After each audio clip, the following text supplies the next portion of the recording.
সুপ্রিয় দর্শক, শুরু হলো নিটল টাটা এসটিভি সংলাপ। আপনাদের সঙ্গে আছি আমি জাহিদুর রহমান খান। দর্শক, এসটিভির সাপ্তাহিক আয়োজনে আমাদের আজকের আলোচ্য বিষয় সমকালীন রাজনীতি ও সুবিধাবাদী শ্রেণী। দর্শক, আলোচনার জন্য আমার সঙ্গে স্টুডিওতে আছেন নোয়াখালী বিজ্ঞান ও প্রযুক্তি বিশ্ববিদ্যালয়ের সাবেক উপাচার্য অধ্যাপক ডক্টর এম ওয়াহিদুজ্জামান, স্বাস্থ্য বিষয়ক সংসদীয় কমিটির সদস্য অধ্যাপক ডাক্তার মোহাম্মদ আব্দুল আজিজ এমপি, বিএনপির সাংগঠনিক সম্পাদক সৈয়দ ইমরান সালে প্রিন্স এবং জাতীয় প্রেস ক্লাবের সাবেক সাধারণ সম্পাদক কামরুল ইসলাম চৌধুরী। আপনাদেরকে আমাদের আলোচনায় স্বাগত জানাচ্ছি। আলোচনার শুরুতেই অধ্যাপক ডক্টর এম ওয়াহিদুজ্জামান, আপনার কাছে আসতে চাই। আমরা শিরোনাম রেখেছি সমকালীন রাজনীতি ও সুবিধাবাদী শ্রেণী। বাংলাদেশ প্রতিষ্ঠার পর থেকে, বিশেষ করে আমরা যদি বাংলাদেশের প্রতিষ্ঠা লগ্ন থেকে, আপনি জানেন যে আগস্ট মাস শোকের মাস, জাতিপিতা বঙ্গবন্ধু শেখ মুজিবুর রহমানের যে নীতি আদর্শ যেটি ছিল, তার হাতে গড়া বা সংগ্রাম পরিশ্রমে যে দল এখন রাষ্ট্রীয় ক্ষমতায় আছেন বাংলাদেশ আওয়ামী লীগ, সেখানেও কিন্তু আমরা সুবিধাবাদী শ্রেণীর উপস্থিতি দেখতে পাই। বা দীর্ঘ সময় বাংলাদেশ আওয়ামী লীগ ক্ষমতায় থাকার পরও বঙ্গবন্ধুর সেই আদর্শ আসলে কতটুক আওয়ামী লীগ বা বর্তমান প্রেক্ষাপটে রাজনীতিতে আছে বলে আপনি মনে করেন? আপনাকে ধন্যবাদ। এবং আগস্ট মাস শোকের মাস, শুরুতে গভীর শ্রদ্ধার সাথে স্মরণ করি সর্বকালের সর্বশ্রেষ্ঠ বাঙালি এবং বিশ্ব ইতিহাসের অন্যতম একজন মহানায়ক জাতির পিতা বঙ্গবন্ধু শেখ মুজিবুর রহমানকে, এবং 15ই আগস্ট তার যারা সাথে শাহাদাত বরণ করেছেন, তার প্রিয় সহধর্মিণী এবং তার যে পরিবারের অন্য সদস্যবর্গ এবং অন্যান্য নেতৃবর্গ, আমাদের মুক্তিযুদ্ধে যারা শহীদ হয়েছে সকলকেই শ্রদ্ধা জানিয়ে যে কথাটা বলবো যে বঙ্গবন্ধু তার নেতৃত্বে দেশ স্বাধীন হয়েছে এবং আমরা 30 লক্ষ শহীদ, এখন দেখা যাচ্ছে প্রায় 6 লক্ষ মা বোনের সংগ্রামের বিনিময়। এবং ঠিকই যে বিশ্ব ইতিহাসে একটি দেশের স্বাধীনতা লাভের জন্য এত আত্মত্যাগ করতে হয়েছে খুবই কম দেশের, সেটিও বিরল। তেমনিভাবে এই যে বিজয়, একটা বীরত্বপূর্ণ বিজয়, সেটিও একটি বিরল ঘটনা।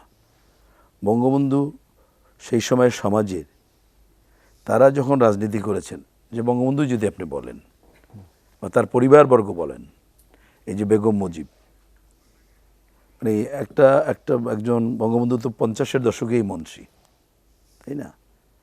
তাদের জীবনযাত্রা, সততা এবং সেই সময় যে অন্য যারা রাজনীতিক নেতৃবর্গ একটা আদর্শ নিয়ে রাজনীতি করেছেন। দুর্নীতি, সুবিধাবাদ সবসময়ই ছিল। আপনি যদি ব্রিটিশ আমলে যান, সে সময় দুর্নীতি ছিল। সেই 40-এর মনান্তর যে বলা হয়, একেবারে 19 শতকের সেই সময়েও, যেমন বাংলায় বঙ্কিমের সাহিত্যে আছে যে প্রায় 1/3 লোক মারা গেছে এবং মানুষকে দাপন দেওয়ার বা সৎকার করার লোকও ছিল না। সেই সময় কিন্তু ক্যালকাটা শহরের আভিজাত্যপূর্ণ এলাকা গড়ে উঠেছে প্রত্যেকটা সময়। সুতরাং আমরা সেটা দেখি। তবে আজকের স্বাধীন বাংলাদেশের 50 বছরে বঙ্গবন্ধু যে দেশটিকে স্বাধীন করে তার উন্নয়ন, সংস্কার, তার পুনর্গঠন এবং তার একটা প্রতিষ্ঠার উন্নয়নের যে একটা ভিত তিনি রচনা করেছিলেন অশেষ আত্মত্যাগের মধ্যে দিয়ে 3 বছরে, সেই দেশটি আজকের আমরা অর্থনৈতিকভাবে আমাদের অনেক এগিয়েছে। আজকের তার সুযোগ্য কন্যার নেতৃত্বে আমরা দেখছি যে সামাজিক, অর্থনৈতিক নানা ইন্ডিকেটারেই কিন্তু আমরা অগ্রসর হয়েছি। এখন একটা বিষয় হলো সুবিধাবাদ আর হলো দুর্নীতি।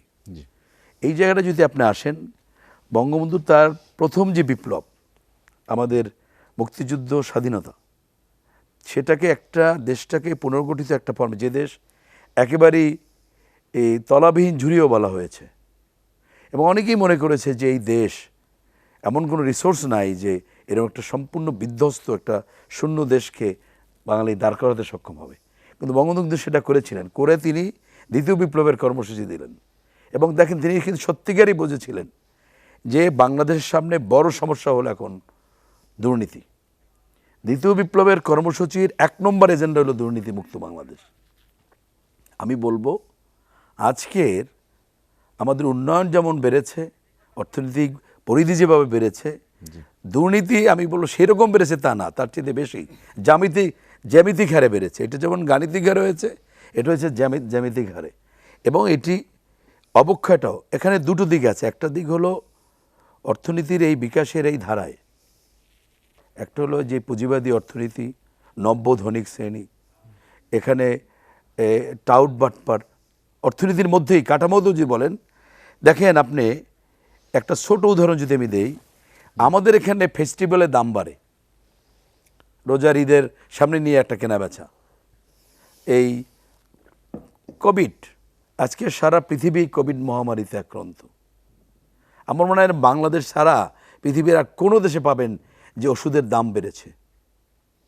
হ্যাঁ, কোনো একটা পার্টিকুলার ওষুধ যখন নতুন আবিষ্কার হয়েছে বা ক্রাইসিস হয়েছে হতে পারে। কারণ আপনি যদি প্যারাসিটামল ধরেন, আগে যদি 10 কোটি প্যারাসিটামল লাগতো, তাহলে এবারে 100 কোটি লাগছে। তাহলে আপনি বেশি বিক্রি করছেন, লাভ আপনার বেশি হয়েছে, দাম কমবে। এখানে কিন্তু এমন একটা ওষুধ আছে যার দাম বাড়ায় নাই কোনো কোম্পানি আছে। আপনি শুধুমাত্র হসপিটালের কর্মচারীরা তো আছেই। এই কোভিডকে নিয়ে যে ব্যবসা, আমি একেবারে সাম্প্রতিককালে আমার পরিবারেরই আমার একটা ভাইস্তি, সে কোভিডে আক্রান্ত হয়েছিল, হসপিটালে ছিল, আল্লাহ তাকে বেশ নসিব করুক, পরে মারা গেছে, হসপিটাল দিয়ে রিলিজ একদিন পরে। সেখানে সে অভিজ্ঞতা আমি দেখেছি যে সিট দেওয়া বলেন, ওষুধ দেওয়া বলেন, ওষুধ আছে, ওষুধ নাই বলতেছে, সেটা অত্যাধিক মূল্যে সেই সামনেই বিক্রি করছে। হসপিটাল থেকে কিভাবে রুগী যে আছে কিভাবে তারা বের করে দেওয়া যায়, দিলে আপনাদের গণমাধ্যমে সেটা আপনারা লিখেছেন যে দেখেন কোন জায়গায় না একটা মানুষের ভেতরে একটা দুর্নীতির কালচার বলে না, যে সেই জিনিসটা চলে আসছে, যে একটা কিভাবে রাতারাতি ধনী হওয়া যায়, সেখানে কি রাজনীতি, কি সমাজের, কি অন্য জায়গার। এবং রাজনীতি তো হলো রাজনীতির যে পাওয়ার, এবার এটা বিরোধী দল বলেন আর সরকারি দল বলেন, এইটা তো একেবারে পুঁজি ছাড়া একটা ইন্ডাস্ট্রি। বড় দলগুলোতে কথাটা আমি বললাম, সেখানে সবচেয়ে যেটি ভয়াবহ দুর্নীতি, যেটি একটা আদর্শের সাথে চরম বিশ্বাসঘাতকতা, সেটি হলো দল গঠনে, এই কমিটি গঠনে পদ দেওয়ায় কেনা বেচা। সুবিধা শ্রেণী তৈরি করে চাইতে আর কি হতে পারে? আপনি বলেন সরকারের একটা পদ নেওয়া, আপনি এই যে নেবেন, এখানে একটা আপনার পাওয়ার, আপনি এখানে একটা ফেসিলিটিস আছে, একটা চাকরি, সেখানে আপনার টাকা, তা কোথায় গেছে যে একটা দলের, এমনকি আপনি আওয়ামী লীগ বলছেন যে বিরোধী দল, মনে করেন বিএনপি বা জাতীয় পার্টি, তাদের দলে তো পদ পাইতে টাকা দিতে হয়, নমিনেশন পরে, নমিনেশন তো আমি পরে গেলাম, এইখানে গেছে। এখন মূল বিষয়টা আমি সংক্ষেপে যদি আনি, বঙ্গবন্ধুর সাথে কাউকে আমি তুলনা করব না, কিন্তু আদর্শ যদি বলেন, আরেকটা হলো দীর্ঘদিন ক্ষমতায় থাকার কারণে সেটা হবে। সমাজের আমরা প্রত্যেক সময় দেখছি, একটা ঢাকার একটা গল্প, একজন এমপি সম্পর্কে হয়েছিল যে আমার দোষ কি, আমি তো একাদশে আছি, সরকারি দল, সরকার যে পাল্টায় সেটা আমি কি করব।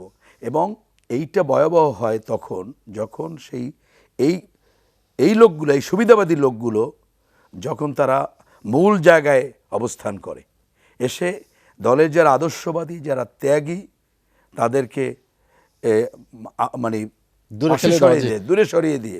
ডক্টর ওয়াহিদুজ্জামান, আপনার কাছে আবার আসবো আমি। সৈয়দ ইমরান সালেপ্রিন্স, যেটা ওয়াহিদুজ্জামান বলছিলেন যে রাজনীতির বড় দলগুলো, যারা রাজনৈতিক দলগুলোর মধ্যেই সুবিধাবাদী শ্রেণী অনেক শক্ত অবস্থান তৈরি করে নিয়েছিল, সেটা কি রাজনৈতিক আবরণেই তৈরি হয়েছে, বা সুবিধাবাদী শ্রেণীটা গড়ে উঠলো কিভাবে? ধন্যবাদ আজকের এই শোতে আমাকে আমন্ত্রণ জানানোর জন্য। একই সাথে আমার সাথে যারা আলোচক হিসাবে স্টুডিওতে উপস্থিত রয়েছেন তাদেরকেও শুভেচ্ছা জানাচ্ছি, দর্শক শ্রোতা যারা দেখছেন এবং শুনছেন তাদেরকেও শুভেচ্ছা জানাচ্ছি। আসলে এই যে সুবিধাবাদী শ্রেণীটা যে তৈরি হলো, আমি এটাকে সুবিধাবাদী বলবো না, এটাকে সুবিধাবাদীও বলবো, একই সাথে সুবিধাভোগী শ্রেণী তৈরি হয়েছে। এটা কেন হয়েছে? আপনার দেশে যখন রাজনীতি থাকে না, রাজনীতির স্বাভাবিক গতি যখন থামিয়ে দেওয়া হয়, যখন আপনার গণতন্ত্রকে নির্বাসনে পাঠানো হয়, নির্বাচনকে আপনার ব্যর্থ করে দেওয়া হয়, নির্বাচন কমিশনকে যখন আজ্ঞাবহ প্রতিষ্ঠানে পরিণত করা হয়, প্রশাসনকে যখন আজ্ঞাবহ করে একটা কর্তৃত্ববাদী শাসন কায়েম করা হয়, তখন কিন্তু এই সুবিধাভোগী এবং সুবিধাবাদী শ্রেণী তৈরি হয়, এবং এই সুবিধাভোগী এবং সুবিধাবাদী শ্রেণীর উপর ভিত্তি করেই এই কর্তৃত্ববাদী শাসকরা তাদের নিজেদের কর্তৃত্ববাদ বা নিজেদের যে অপশাসন সেটাকে চালিয়ে নেওয়ার চেষ্টা করে, যেটা বর্তমানে আমরা দেখতে পাচ্ছি, এবং শতভাগ এটা কিন্তু কায়েম হয়েছে বাংলাদেশে বর্তমানে। এই যে আপনি ধরেন স্বাধীনতার যে মূল চেতনা বা স্বাধীনতার ঘোষণাপত্রের কথা চাঁদ ভাই বললেন, ওয়াহিদুজ্জামান সাহেব বললেন, যে সেখানে যে মূল বিষয় ছিল সাম্য, ন্যায় বিচার, মানবিক মর্যাদা, গণতন্ত্র, স্বাধীনতা, কথা বলার স্বাধীনতা, রাজনীতির স্বাধীনতা, এগুলো তো আজকে নেই। আজকে নেই বলেই কিন্তু আজকে এই সুবিধাবাদের সৃষ্টি হয়েছে। আজকে মরহুম শেখ মুজিবুর রহমান সাহেব আমরা শ্রদ্ধা করি, আমাদের জাতীয় নেতা তিনি, তো ওনার শাসনামলের কথা বলেছেন। স্বাধীনতার পরে কি হয়েছে বাংলাদেশে সবাই জানে, তো উনি তো পারেন নাই, উনি নিজেই স্বীকার করেছেন যে সবাই পায় সোনার খনি, আমি পেয়েছি চোরের খনি। তিনি বলেছেন 7.5 কোটি মানুষের জন্য কম্বল আসলো, আমার কম্বলটা কোথায়? তিনি বলেছেন আমি চেয়ে চুয়ে ভিক্ষা করে বাংলাদেশের জন্য সাহায্য নিয়ে আসি, চাটার দল সব চেটেপুটে খেয়ে যায়। তখন তো একটা দলই ছিল, আওয়ামী লীগ, বাকশাল, এবং এর মাধ্যমে কারা চাটার দল কারা চোরের দল সেটা কিন্তু উনি নিজেই বলে গেছেন। তো আজকে সুবিধাবাদী রাজনীতি, দুর্নীতি, তারপরে লুটপাট, ক্ষমতার অপব্যবহার স্বাধীনতার পর থেকেই এটা চলে এসছে। ওয়াহিদুজ্জামান সাহেব ঠিকই বলেছেন যে সবসময় ছিল, কম বেশি সবসময় ছিল। আজকে যেই আলোচনাটা হচ্ছে, আজকে যে ধরেন এই যে বাংলাদেশের মানে এখন যে আওয়ামী লীগ বিভিন্ন কি বলে সহযোগী সংগঠন, ভুইফোর সংগঠন এবং তাদের নেতৃত্ব, তারা কেউ চাকরিজীবী লীগ করছে, কেউ নাপিত লীগ করছে, কেউ ধোপা লীগ করছে, কেউ আপনার কি বলে দোকান লীগ করছে, কর্মচারী লীগ করছে, ইত্যাদি ইত্যাদি অনেক নাম এসছে, প্রায় শতাধিক সংগঠনের পাশে লীগ জড়িয়ে দেওয়া জড়িয়ে আছে, এবং সেখানে কোনো কোনো নামের সাথে মরহুম শেখ মুজিবুর রহমান সাহেবের নাম জড়িয়ে দেওয়া হচ্ছে, প্রধানমন্ত্রী শেখ হাসিনার নাম জড়িয়ে দেওয়া হচ্ছে, এবং আরও অনেক বিষয় আছে। এই যে একটা নব্য শ্রেণী গড়ে উঠেছে, ক্ষমতা লোভী এবং কি বলে এটাকে সুবিধাভোগী সুবিধাবাদী যে শ্রেণী, এই শ্রেণীর যে দাপট, সেই দাপটে আওয়ামী লীগের সাধারণ সম্পাদক সাহেব নিজেই বলেছেন কাউয়া হাইব্রিড, এবং তিনি বলেছেন যে এই যে ক্ষমতায় থেকে কোটি কোটি টাকা কামিয়েছেন, এই টাকা নিয়ে কিন্তু পালিয়ে থাকতে পারবেন না যদি আওয়ামী লীগ ক্ষমতায় না থাকে, এরকম কথাও তো আমরা বলতে শুনেছি। এবং তাদের যখন দেখলো একটা ব্যাপক আকার ধারণ করেছে, তখন আবার এদের বিরুদ্ধে কিছু অভিযানও আমরা দেখেছি, বিভিন্ন সময় দেখেছি, ক্যাসিনো কাণ্ড দেখেছি, পাপিয়া কাণ্ড দেখেছি, এই করোনার সময় শাহের, সাবরিনা, তারপর আমিন, এদের কাণ্ড আমরা দেখেছি, লুটপাট দেখেছি। আপনার কিছুদিন আগেই দেখলাম হেলেনা জাহাঙ্গীরকে ধরা হলো সেই চাকরিজীবী লীগ করার কারণে। জয়যাত্রা নামে একটা বেআইনি টেলিভিশন পরিচালনার জন্য তাকে আটক করা হলো, কিন্তু এর আগে তো তাকে আমরা দেখেছি ক্ষমতাসীন দলের মন্ত্রী এমপিদের সাথে সখ্যতা, বঙ্গভবনের মতো অনুষ্ঠানে তার উপস্থিতি, এটাও দেখেছি আমরা। তারপরে দেখা গেল তার নামের সাথে যখন জড়িয়ে আসলো ওই জয়যাত্রা টেলিভিশন, যেটা অবৈধ বলা হচ্ছে, যে কারণে তাকে গ্রেপ্তার করা হয়েছে, সেই টেলিভিশনের প্রধান উপদেষ্টা হচ্ছেন সরকারের একজন ক্ষমতাবান মন্ত্রী, তিনি কিন্তু ধরাছোঁয়ার বাইরে। এমনকি তিনি হেলেনা জাহাঙ্গীর গ্রেপ্তার হওয়ার 3 দিন আগে গণমাধ্যমে এসে বললেন যে চাকরিজীবী লীগ তো আমি চিনতাম না, আমার সেই প্রধান উপদেষ্টা আমাকে, সেই মন্ত্রী আমাকে এই সংগঠনের দায়িত্ব নিতে বলেছেন, এই জন্য আমি তাকে এই সংগঠন নিয়ে আমি দেখছিলাম কি করা যায়। তো ওনারা তো ধরাছোঁয়ার বাইরে। যখন ওনার নাম চলে আসলো, দেখা গেল যে এই অভিযান কিন্তু থেমে গেল। থেমে এটা চলে গেল কোথায়? নায়িকা, মডেল এদের দিকে চলে আসলো। আবার এদেরকে তদন্ত করতে গিয়ে যখন ক্ষমতাবান অনেকের নাম চলে আসছে, তখন একবার আইন শৃঙ্খলা রক্ষাকারী বাহিনী থেকে বলা হচ্ছে যে হ্যাঁ তালিকা করছি, তালিকা প্রকাশ করব কারা তাদের বাসায় আনাগোনা করেছে। পরের দিনই আবার আরেক কর্মকর্তা বলে বসলেন কোনো তালিকা করা হবে না। তো এই যে আপনার ধরেন এই যে ক্ষমতার যে দ্বন্দ্ব, ক্ষমতার ভিতরে যে আপনার একটা অসামঞ্জস্য অবস্থা রয়েছে, সমন্বয়হীন অবস্থা রয়েছে, একটার সাথে আরেকটা সাংঘর্ষিক, এই অবস্থা থেকে পরিত্রাণের কি উপায়, এটা আমাদের বের করতে হবে।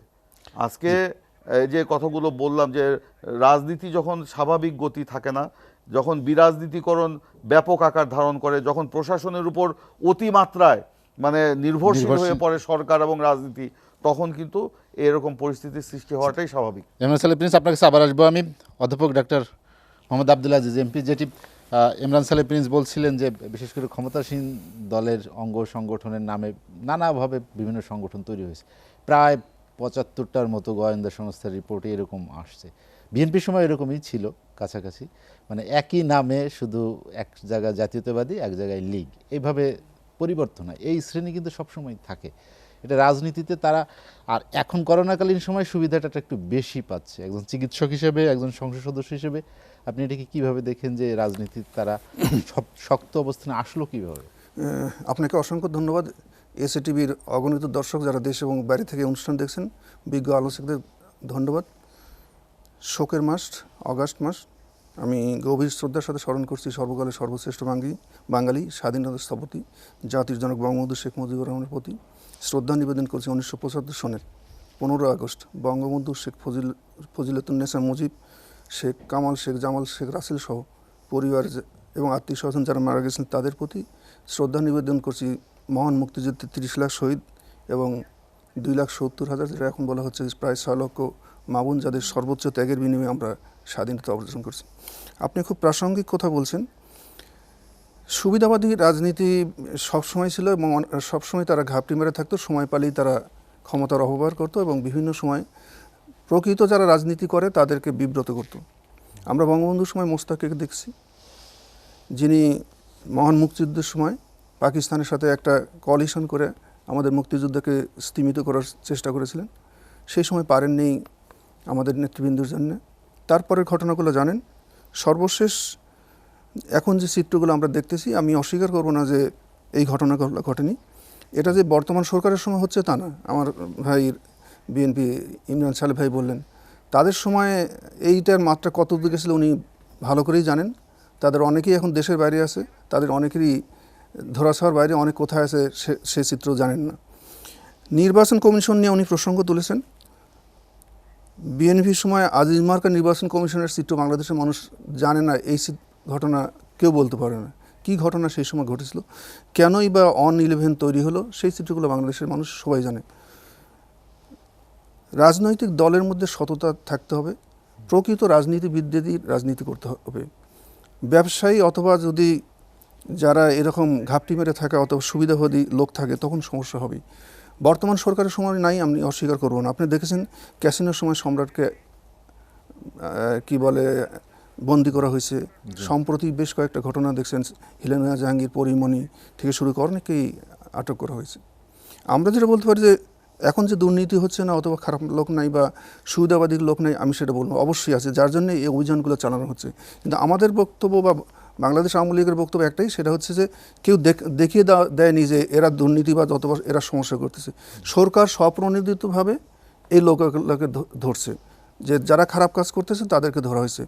করোনার প্রসঙ্গ আসছে, অবশ্যই করোনার সময় শাহেদের মতো লোকের তৈরি হয়েছে, সাবরিনার মতো ডাক্তার হয়ে সে এই করোনার সময় যখন আমরা মানুষকে বাঁচানোর জন্য আমাদের সমস্ত ইফোর্টগুলো করোনার বিরুদ্ধে করার কথা, আমাদের নেত্রী মাননীয় প্রধানমন্ত্রী জননেত্রী শেখ হাসিনা 2020 সনের মার্চ মাসের 25 তারিখে জাতির উদ্দেশ্যে ভাষণ দিয়ে করোনার বিরুদ্ধে যুদ্ধ করেছেন। আমি সংসদ সদস্য, একটা সংসদীয় আসনের নেতৃত্ব দিই। আমি আমার সংসদীয় আসনে মাননীয় প্রধানমন্ত্রী 25 তারিখে যুদ্ধ ঘোষণা করেছে, আমি 26 তারিখে আমি এলাকায় গেছি। সেখানে প্রথম দিনে আমি 2000 মানুষের মধ্যে খাবার দিছি। প্রতিনিয়ত আমি পেশায় চিকিৎসক, সবসময় আমার এলাকার মানুষকে চিকিৎসা দিয়ে থাকি, এখনও দিয়েছি। আপনি জানেন 19 দিনের লকডাউন ছিল, প্রতিদিন আমি 1 থেকে 1,500 2,000 মানুষকে প্রতিদিন রান্না খাবার বিভিন্ন জায়গায় আমি পৌঁছাতাম। আমি জানি যে এই করোনাকালীন সময় মানুষের একটা হচ্ছে যে চিকিৎসার সমস্যা, আর একটা হচ্ছে যে খাবার সমস্যা। বিশেষ করে যে দিন আনে দিন খায়, শ্রমিক আছে, রিক্সার চালক, ভ্যান চালক, ধবা সম্প্রদায়, নাপিত সম্প্রদায়, এই মানুষগুলোর ইনকাম বন্ধ হয়ে গেছে। এটা হলো বাস্তব কথা। তাদের চিন্তা করে এই কাজ করছি। আমরা মনে করি যে প্রকৃত রাজনীতি যদি রাজনীতিবিদের হাতে থাকে, তাহলে কখনো এই ভূঁইফোর সংগঠন তৈরি হবে না। রাজনীতি কি এখন রাজনীতিবিদদের হাতে নেই, এরকম অবস্থা কি চলে এসেছে? আমি যদি একটু বলতে যাই তাহলে ওনার দল জিয়াউর রহমানের সময় ক্ষমতায় আসছিলেন, উনি গণতান্ত্রিক পথে আসেননি। উনি কীভাবে ক্ষমতায় বাংলাদেশে আসছে এটা সবাই জানেন। সংবিধানকে বুটের তলে পেরে ক্ষমতায় এসেছিলেন এবং কারা কারা সেই সময় রাজনীতিতে আসছেন আপনারা সবাই জানেন। এরপর এরশাদ এটাকে ফ্লারিশ করেছেন। এরশাদ এই বাংলাদেশের দুর্নীতির চরম শিখরে নিয়ে গেছেন, যার পরিণতি আজকে কি বর্তমান যারাই গণতান্ত্রিক দল তাদের মধ্যে এরা বিভিন্নভাবে ঢুকে পড়ছে। যার জন্য আমি মনে করি যে এখনও যেগুলো হচ্ছে এরা তারই কন্টিনিউশন অথবা তারই ধারাবাহিকতা চলছে। এইখান থেকে আমাদের রাজনীতিকে বের করে নিয়ে আসতে হবে। একসময় সংসদে দেখেন যাদের বিরুদ্ধে 10টা 15টা কেস ছিল তারা সংসদ সদস্য, এখনও যে একদম বের হয়ে আসছে তা না।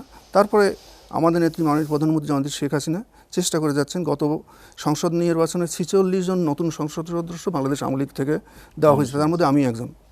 আপনি যদি এই মানুষগুলো দেখেন, এরা সবাই শিক্ষিত এবং সমাজে তারা বিভিন্নভাবে পরিচিত এবং প্রতিষ্ঠিত, এবং তাদের সম্বন্ধে আমার জানা মতে ওই রকম কোনো অভিযোগ না, ওইরকম কোনো দুর্নীতির অভিযোগ নাই। এরকমভাবে যদি আমরা একবার হবে না, হয়তো পর্যায়ক্রমে আমাদের যদি এই সংসদ সদস্যদের শুরু করে প্রত্যেকটা জায়গায় যদি সত্যিকার অর্থে মানুষ ভালো মানুষগুলোকে আমরা বেছে নিয়ে আসতে পারি, তাহলে যে একটা অপরাজনীতি বাংলাদেশে শুরু হয়েছিল সেই অপরাজনীতি বাংলাদেশ থেকে দূর হবে এবং প্রকৃত মানুষের হাতে যখনই সংসদ থেকে শুরু করে প্রত্যেকটা জায়গায় ফিরে আসবে তখন নেতৃত্ব চলে আসবে তখন এটা। জি, অধ্যাপক ডাক্তার মোহাম্মদ আব্দুল আজিজ, আপনি আমাদের সঙ্গে থাকবেন। কামরুল ইসলাম চৌধুরী, আপনার কাছে আসবো, তার আগে একটা বিরতি নিচ্ছি। দর্শক, লিটল টাটা এসটিভি সংলাপে নিচ্ছে একটা বিরতি, ফিরবো শীঘ্রই, সঙ্গেই থাকুন।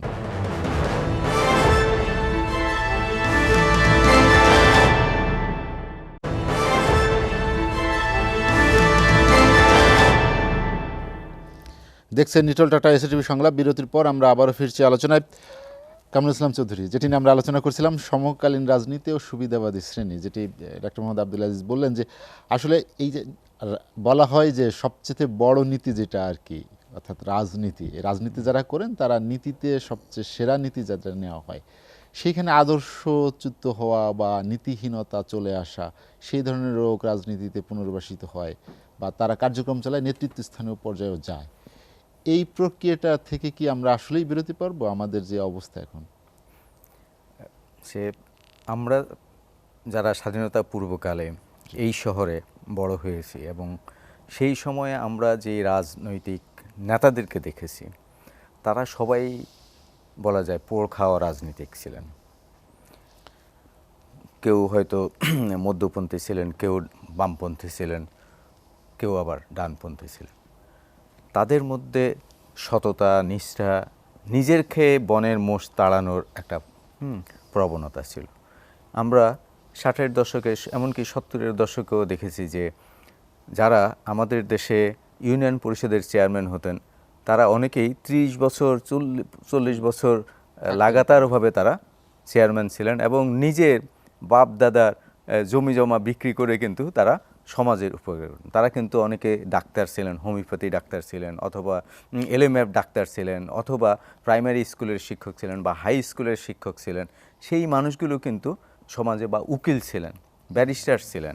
হ্যাঁ, এই মানুষগুলো কিন্তু আমাদের দেশে 60-এর দশকে 70-এর দশকে আমরা দেখেছি তারা রাজনীতি করতেন এবং সমাজের মানুষের জন্য সেবা করার একটা তাদের মানসিকতা ছিল।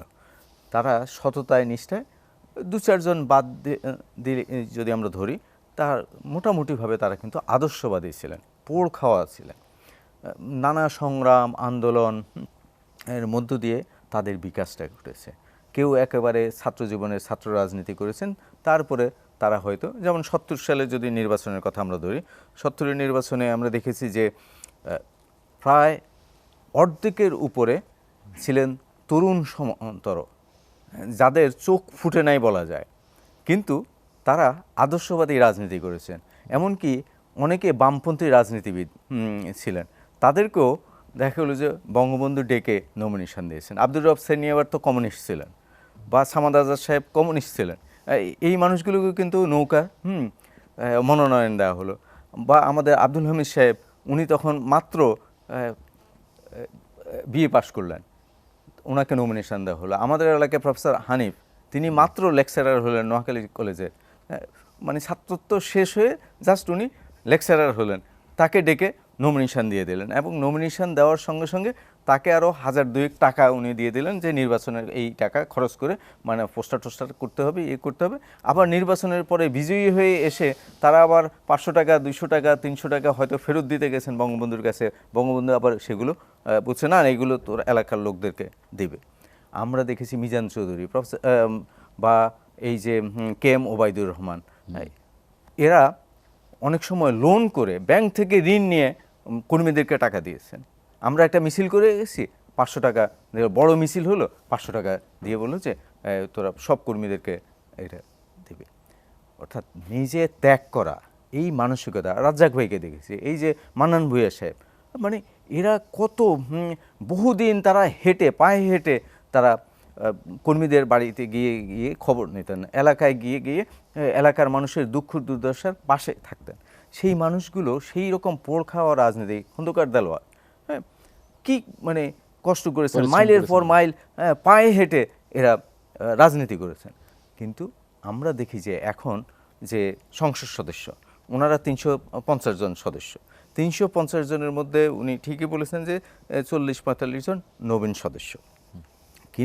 তাদের মধ্যে কিন্তু মোটামুটিভাবে একটা বড় অংশ যারা রাজনীতির সাথে যুক্ত না। হ্যাঁ, কিন্তু এই সংসদে আমরা দেখি গরিষ্ঠ সংখ্যক হচ্ছেন ব্যবসায়ী, এবং এমনকি মন্ত্রিসভায় অনেক মন্ত্রী আছেন যেটাকে বলা হয় কনফ্লিক্ট অফ ইন্টারেস্ট। হ্যাঁ, যেমন খাদ্যমন্ত্রী ধরুন, হ্যাঁ, খাদ্যমন্ত্রীর খাদ্য ব্যবসা, হ্যাঁ, ফুড গোডাউন, এটা কিন্তু মানে বঙ্গবন্ধুর ক্যাবিনেটে কিন্তু এটা কল্পনাই করা যায় না। শুধুমাত্র একবার এমআর সিদ্দিকী সাহেব ছিলেন কমার্স মিনিস্টার, কিন্তু ওনাকে সেই সময় তার সমস্ত ব্যবসা গুটিয়ে নিতে বঙ্গবন্ধু বলেছিলেন। কিন্তু আমরা দেখি অন্যান্য মন্ত্রী, হ্যাঁ, বাণিজ্য মন্ত্রী, তার বাণিজ্য ব্যবসা, অথচ তিনি কিন্তু বাণিজ্য মন্ত্রী। তো এই যে কনফ্লিক্ট অফ ইন্টারেস্ট, এই কনফ্লিক্ট অফ ইন্টারেস্টটা দূর করা দরকার। কনফ্লিক্ট অফ ইন্টারেস্ট যখনই থাকে তখনই সুবিধাবারটা আসে, সুবিধাবারটা ছড়ায়, বা ফেভার ডিস্ট্রিবিউশন করা, বা আমি রাষ্ট্রীয় যে সম্পদ, বাজেট, জাতীয় বাজেটের যে অঙ্ক, সেই অঙ্কের মধ্যে একটা অংশ আমি কিন্তু বলা যায় নীতি বহির্ভূতভাবে নিজের কাছে নিয়ে গেলাম। আমি বড় মন্ত্রী, আমি আমার বাজেটটা বড় করে রাখলাম, আমার মন্ত্রণালয় কিন্তু ছোট।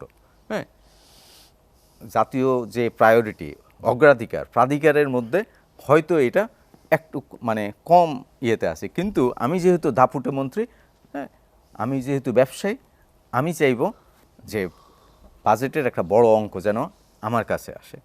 এই যে আমরা করোনাকালেও দেখলাম যে অনেক সুবিধা কতিপয়ের কাছে। ব্যাংক, আমাদের যে ব্যাংক প্রতিষ্ঠান, কোম্পানি আইন পরিবর্তন করা হলো কী কারণে? কয়েকজনের কারণে। তাদের পরিবার, ব্যাংকের টাকা কিন্তু হচ্ছে আমানতকারীদের টাকা, তার মাত্র 10 ভাগ হচ্ছে যারা মালিক, মানে যারা স্পন্সর ডাইরেক্টর, তারা, বাকি 90 ভাগ কিন্তু হচ্ছে আমানতকারীর অর্থ। সেই আমানত খেয়ানত হয়ে যায় যখনই এই আমানতকারীদের প্রতিনিধিত্ব ব্যাংকের বোর্ডে থাকে না। ব্যাংক যখন স্পন্সর ডাইরেক্টরদের, মালিকদের একেবারে করায়ত্ত থাকে, সেই কারণে ব্যাংক কোম্পানি আইনে কতগুলো মানে বলা যায় সেফগার্ড ছিল। হ্যাঁ, সেই সেফগার্ডগুলোকে একেবারে ধূলিসাৎ করে দিয়ে কি করা হলো যে না, এক পরিবারে কয়েকজন থাকতে পারবে এবং তারা কয়েক মেয়াদে থাকতে পারবে, তারা কন্টিনিউ করতে পারবে। এই যে নীতি সহায়তা দেয়া, তার মানে কি, এই যে নীতিহীনতা, এই যে নীতির ক্ষেত্রে নয়ছয় করা, বা নীতির সাথে একেবারে রাষ্ট্রীয় পর্যায়ে, প্রাতিষ্ঠানিক পর্যায়ে। বাংলাদেশ ব্যাংকের গভর্নরকে আমার জীবনে আমি কখনো শুনি নাই যে ব্যবসায়ীদের ডাকে ইয়েতে চলে যাবেন, এই সোনারগাঁ হোটেলে চলে আসবেন। তাকে চলে আসতে বাধ্য করা হল, কারণ তারা খুবই ক্ষমতাবান এবং তারা হাজার হাজার কোটি টাকা ব্যাংকের টাকা লোপাট করেন। এই ব্যাংক থেকে নিয়ে ওই ব্যাংকে আবার ঋণ নেন, ওই ব্যাংক থেকে ঋণ নিয়ে এই ব্যাংকে নিচ্ছেন। এই যে হাজার হাজার কোটি টাকা লোপাট করেছেন, এই কারণে ওই যে সুবিধাবারটা মৎসবে পরিণত হয়েছে। এই মৎসব থেকে যদি আমরা উত্তরণ ঘটাতে চাই, তাহলে অতি অবশ্যই পোড় খাওয়া রাজনীতিকদের হাতেই রাজনীতিটা থাকতে হবে। যারা ছাত্র জীবন থেকে রাজনীতি করেছেন, পালাক্রমে রাজনীতি করে এসেছেন, মানে পরিবার পরম্পরায় বংশ পরম্পরায় রাজনীতি করে এসেছেন, সেই রকম মানুষ, ত্যাগী মানুষ, যারা ত্যাগের মহান আদর্শে উজ্জীবিত হয়ে সমাজকে কিছু দেওয়া, সমাজের উন্নয়নের জন্য, বিকাশের জন্য, হ্যাঁ, সাংস্কৃতিক বিকাশের জন্য, অর্থনৈতিক বিকাশের জন্য, হ্যাঁ, এবং রাজনৈতিক বিকাশের জন্য কাজ তারা করবে যারা। স্বাধীনতার মৌল চেতনায় উজ্জীবিত হয়ে কাজ করবেন। কিন্তু আমরা দেখি স্বাধীনতার চেতনায় আমরা বলি, কিন্তু এটা আসলে মনে হয় যেন লিপ সার্ভিস। আমরা স্বাধীনতার চেতনা কি? গণতন্ত্র, সমাজতন্ত্র, হ্যাঁ, বা মানে সামাজিক সাম্যবাদ যেটা আর কি। ন্যায় বিচার, সেই জিনিসগুলো থেকে তো আমরা যোজন মাইল দূরে চলে আসছি। কামরুল ইসলাম চৌধুরী, আপনার কাছে আবার আসবো আমি। অধ্যাপক ডক্টর মহিদুজ্জামান, যেটি ইমরান সালে প্রিন্স ভাই উল্লেখ করেছেন যে আমাদের স্বাধীনতার, বা কামরুল ইসলাম চৌধুরীও বললেন, স্বাধীনতার চেতনা যেটি আর কি, সাম্যবাদ, ন্যায় বিচার, সমাজতন্ত্র, যেটাই আমরা বলি যে আসলে রাজনীতিবিদদের হাতে রাজনীতি না থাকা এটিকে একটি বড় কারণ যে আমাদের এখানে সুবিধাবাদী শ্রেণী গড়ে উঠেছে। ধন্যবাদ। দেখেন, উনি বলছেন যে জাতির পিতা তো জাতির পিতা, এবং তার যে আদর্শ, রাষ্ট্রের আদর্শ, একটা হলো ব্যক্তি বঙ্গবন্ধুর যদি আদর্শ বলেন, আমি বলবো ইটস ভেরি সিম্পল, যে নিঃস্বার্থে নিজের সব কিছু দিয়ে সমগ্র সততা, নিষ্ঠা, প্রজ্ঞা, সামর্থ্য, আত্মত্যাগ দিয়ে এই দেশ এবং দেশের মানুষকে তিনি ভালোবাসছেন। আমি মনে করি, আমার কাছে এটা বহুবার বলছি, যে বঙ্গবন্ধুর আদর্শ বলতে এটা। এখন এইটাকে আপনি নানা পলিটিক্যাল রূপ দেবেন, ল্যাঙ্গুয়েজ দেবেন, সেটা মূল তো তাই। এবং একেবারে ছোটোবেলা থেকেই শিশু বঙ্গবন্ধু, যখন একেবারে এগুলোর কিছুই তিনি বোঝেন না, সেখানেও আমরা তাই দেখছি যে তার যে আত্মত্যাগ, এবং তিনি তার জীবন দিয়ে সে আত্মত্যাগের সম্পূর্ণ পূর্ণতা করে দিয়ে গেছেন। বলছে না যে বাংলার মানুষের যে ঋণ আমার জীবন দিয়ে আমি শোধ করব, তিনি কথা রেখেছেন, আমরা কথা রাখি নাই। একটা সমাজতাত্ত্বিকভাবে যদি আমি বিশ্লেষণ করি, একটা সমাজের যে নানা সংগঠন থাকে, তার মধ্যে মূল সংগঠন হলো পলিটিক্স, রাজনৈতিক সংগঠন। সে রাজনৈতিক সংগঠন বলতে সরকার টরকার নানা কিছু। এখন এই রাজনৈতিক সংগঠনে যদি আমরা বঙ্গবন্ধু পর্যন্ত আসি, সেখানে কিন্তু যারা রাজনৈতিক কর্মী, রাজনীতিবিদ, মানুষের প্রতি যারা কমিটেড, নানা শ্রেণী পেশার, তাদেরই জায়গা দেওয়া হয়েছে। আপনি 70-এর নির্বাচন দেখেন, সেখানে তরুণ আছে, ছাত্র, যে কেবল ছাত্র নেতা থেকে শুরু করে শ্রমিক নেতা আছে, সেখানে শিক্ষক আছে, নানা, এবং মূলত যাদের মূল হলো যারা দেশের জন্য কাজ করতে চায়। সিম্পল 75 সালে বঙ্গবন্ধু হত্যার পরে সারা দুনিয়াতে, আমি যদি আপনাকে ব্যাখ্যা করতে বলেন, একেবারে ওই আর্জেন্টিনা থেকে শুরু করে ইউরোপ, আমেরিকা, সারা পৃথিবীতে এটার ইতিহাস, যে সামরিক স্বৈরশাসকরা, যারা স্বৈরশাসকরা আসছে, তারা ব্যবহার করেছে জাতীয়তাবাদকে আর ধর্মকে, আর তারা সমাজের এই নর্মসগুলোকে ধ্বংস করেছে।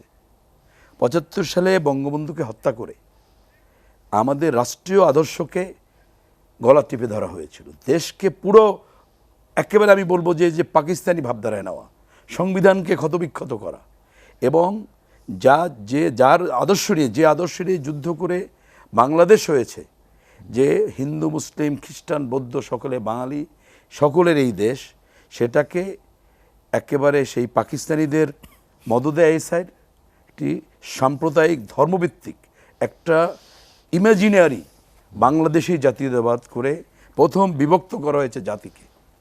তারপর যত নীতিহীন দুর্নীতিবাজ তাদের নিয়ে দল গঠন করা হয়েছে। আপনাকে নাম ধরে যদি আপনি বলেন, এই জন্যই বলছেন না যে চোরের খনি, সেই চোরগুলো কোথায় কোথায় আছে, কারণ ওই দুর্নীতি করে যারা অর্থ করেছে, নানা জায়গায় প্রতিষ্ঠিত হয়েছে শক্তি, যুদ্ধ অপরাধী, তাদের নিয়ে জিয়াউর রহমান দল গঠন করেছেন। ওই জাগো দল, ভাগো দল, খাওয়ার দল করে গোটা রাজ্যে। জিয়াউর রহমান একটা কথা বলেছিলেন, যে দুইটা কথা তার খুবই সবাই জানে, একটা হলো I will make politics difficult for the politician. এইটা তো একটা জাতিকে ধ্বংস করার চাইতে, এর চাইতে বড় কোনো ডায়ালগ পৃথিবীতে হয়েছে? তাবৎ দুনিয়ার রাষ্ট্রবিজ্ঞানীদের যদি ডায়ালগ আপনি ব্যাখ্যা করেন, তাহলে এটা আসবে। এবং হত্যা, কুদ, রাজনীতি। আরেকটা বলছে money is no problem, he made all the politician বা প্রসেস মেড কারাপ্টেড। ব্যাংক থেকে টাকা আপনি, দল না, আপনি ব্যক্তি, আপনার দরকার, আপনার তুলে নিয়ে আসছে ইউনিভার্সিটি দিয়া, তুমি হও, কি লাগবে তোমার, আপনি আওয়ামী লীগ করেন, যাই করেন না কেন, টাকা নাও, ব্যাংক থেকে টাকা নাও, এইসব করে এই যে একটা কালচার, উনি যে বলছে যে ব্যাংক লুট টুট, এখন তারপর জিয়াউর রহমানরা আসছে। মূল যে বিষয়টা হয়েছে, এটা আমাদের এমপি সাহেব কারেক্টলি বলছে, সেই জায়গা থেকে যে বেরোয় আসা, একটা হলো সামাজিক রাজনৈতিকভাবে যে একটা নেগেটিভ জায়গা আমরা গেছি, তারপর ধর্ম, জি। একটা উগ্রবাদ, এখন আপনার আমাদের থ্রেট তো সেগুলো, সেই জায়গা থেকে আপনি যে বেরোয় আসার যে লড়াই, সেই লড়াইটা এখন আমরা করে না চলমান আছে। আমি বলবো যে সেই জায়গায় ক্ষমতার জন্য অনেক সময় সকলকে আপোষ করতে হয়েছে, এটা একটা ক্লিয়ার। সেখানে বিশ্ব রাজনীতি আছে আজকের, এবং আজকে যে সমস্যাটা হয়েছে যে যেহেতু একদিকে উন্নয়ন আছে, ঠিক আছে, আর একটা হলো অনেক দিন ক্ষমতায় থাকার কারণে এই যে যারা ক্ষমতার সাথে আছে, যারা দুর্নীতিবাজ, একটা বিএনপি জাতীয় পার্টি, যেন ওরা এটা দিয়ে রেহাই পাবে না, কারণ বিএনপি জাতীয় পার্টি তো একটা ওই ধরনের দল, তাদের তো লোক নাই। আজকের যারা আছে তাদের অনুসরণ করবে বিএনপি বা জাতীয় পার্টি, তাই নয়। সত্য কথা যদি আমি একদম অকপটে বলি, বিশেষ করে নট 96, 2008-এর পরে অন্যরাও এসে ওই বিএনপিকে অনুসরণের পথ নিলেন। কালচারালি বিএনপি যখন 91-এ আসছে, তখন কিন্তু এটা ওইভাবে হয় নাই। জোট সরকারটা যখন আসছে পলিটিক্যালি দেশটাকে ডিস্ট্রয় করে দেওয়া, অন্যরা এসে দেখলো যে আরে খুব সহজে রাতারাতি, এই কথা বলে আমি শেষ করি, সারা দেশে দেখা গেল 2001-এর পরে এটা হয়েছে, ইভেন 91 বা 96-এ না, একের পরে সারা দেশে গ্রাম গঞ্জে থেকে শুরু করে রাতারাতি ধনী হওয়া নানা প্রক্রিয়ায়। এবং 9-এর পরেও এর ভেতরে শুধুমাত্র নব্য যারা আসছে তা না, এটা যদি বললে ভুল হবে, নব্য পুরানো, এবং আওয়ামী লীগের ভেতরেও দেখবেন যে অনেক পুরানো লোক, পোর খাওয়া, যাদের কল্পনাই করা যায় না, সেই সব লোকও দুর্নীতিতে জড়িয়ে গেছে। কারণ দেখছে আরে এবারে এত কিছু করলো, তা আমরা এত সুখে আছি কেন? এবং এই জায়গাটাকে, হ্যাঁ, মাননীয় প্রধানমন্ত্রী বঙ্গবন্ধু কন্যা তিনি আপ্রাণ চেষ্টা করছেন, বা আরও কিছু ওখানে স্টিল আওয়ামী লীগে রাজনীতিবিদদের অনেকেই আছেন, সেটা আমরা দেখছি, কিন্তু সেখানে কম। আর সময়ের কারণে এখন তো আপনি বুঝবেন না যে লোকটা এই 14-র পরে, আমি কয়েকটা টার্নিং বলবো, একটা আমি এই কথা বলে আমি জাস্ট 1 মিনিটের মধ্যে, একটা আমি 1 মিনিটের মধ্যে আসছি। একটা হলো 2009 কিন্তু একটা অংশ মনে করছে যে না আবার 13 বা 14 ইলেকশনে বিএনপি আসবে, সেই সেক্রেটারিয়েট বলেন, সেই ইউনিভার্সিটি বলেন, বাইরে বলেন, তারা তখনও এদিকে পাল তোলে নাই। কিন্তু 13-র মানে 14-র 5ই জানুয়ারি যে ইলেকশন হলো, তারপরে আজকের এই যে আওয়ামী লীগের ভেতরে সুবিধাবাদীদের দেখছেন, এরা কিন্তু 9-তে কেউ আসে নাই, এর মোস্ট অফ দেম এরা এই 14-র পরে সব এরা এখানে এসে, এবং অনেক জায়গায় আপনি দেখবেন। আর ওই লোকটা, এই যে আপনাদের মিডিয়া, এই যে ভিজুয়াল মিডিয়া, এই মিডিয়ার কারণে যে এরা অনেকে বলে, এটা আমি শব্দটা ভালো হবে কিনা জানি না, কল্লা পার্টি বলে, এই মাথাটা তোলে পিছন দিয়া। কোনো আমরা তো রাজনীতি করেছি মাঠে ঘাটে গিয়ে, তো লাগে না, আপনি ক্যামেরাটা দেখবেন, ওনার নেতা পাশে আছে, সে তো আর বাইরে নাই, সে তো টেলিভিশনে দেখতেছে কে আছে। ইমরান সাহেব প্রিন্স যদি মরেও যায় বাইরে, সে তারা তো দেখছে না যে এখানে এটা জাগাতে পারছে, ও বাবা ও তো খুব অ্যাক্টিভ, যে হটেবার আমাদের এখান থেকে আপনার কাছে আবার আসবো আমি।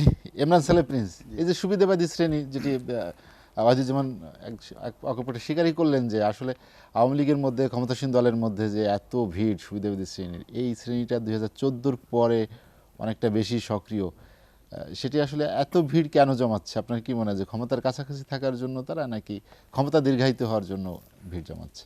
না, ওয়াহিদুজ্জামান সাহেব একটা কথা বলেছেন, এটা গুরুত্বপূর্ণ কথা, সেটা হচ্ছে 14-র যে 5ই জানুয়ারি নির্বাচন, সেই নির্বাচনের পর বা নির্বাচনের আগে কিন্তু এই লোকগুলো পাল তুলে নাই, এই নির্বাচনের পর পাল তুলেছে। কেন পাল তুলল? যে তারা জেনে গেছে বা তাদেরকে একটা বার্তা দেওয়া হয়েছে যে বাংলাদেশে এই জনগণের অংশগ্রহণে নির্বাচনের মাধ্যমে ক্ষমতার পরিবর্তন আর ঘটবে না, একটা কর্তৃত্ববাদী শাসন কায়েম হচ্ছে, এবং সেখানে নির্বাচন কমিশন বা সমগ্র প্রতিষ্ঠানকে করায়ত্ত করে সেই জনগণের যে রাজনীতি, জনগণের যে গণতন্ত্র, এটাকে ব্যর্থ করে দিয়ে আমাকে একটু ক্ষমা করবেন, আমি আসি। না, যেহেতু আমার রেফারেন্স দিচ্ছি আমি, না না আপনার Just সময় এক আপনি second। বলেন ওয়াহিদ এটা ভাই। আমি কিন্তু আমি বলিনি, আমি বুঝাতে চাচ্ছি যে বুঝছে যে বিএনপি আর আসতে পারবে না, আমি শেষ যে করি, অপেক্ষা করছিল তারা। বিএনপি আসলে বিষয়টা হচ্ছে আওয়ামী লীগই থাকবে, অন্য কেউ আসতে পারবে না, এই যে একটা বার্তা দিয়ে দেওয়া হলো, তখন কিন্তু সবাই আপনার এই পাল তুলে আপনার কিন্তু সাগরে নাও ভাসিয়ে দিল আর কি।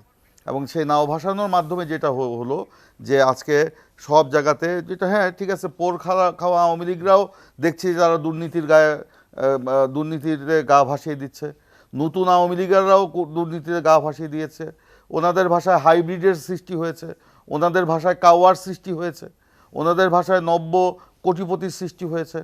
আপনার এই যে আজকে ক্লাব বিভিন্ন জায়গায় গড়ে উঠেছে, এই ক্লাবে কাদের আনাগোনা, এই টাকা কোথার থেকে আসে, এরা কারা, এই ব্যবসায়ী কারা? আজকে ওয়াহিদুজ্জামান সাহেব বললেন যে বিএনপির সময়, জিয়াউর রহমানের সময় আপনার এই যে ডেকে ডেকে টাকা দিয়ে আপনার ব্যাংক। আরেকটি কথা বলেছেন যে বিএনপিকে অনুসরণ করছে এখন ক্ষমতাসীন দলের। দেখুন, আমি আসি, ডাক্তার সাহেব বললেন যে জিয়াউর রহমানের সময় থেকেই নাকি এর ধারা শুরু হয়েছে।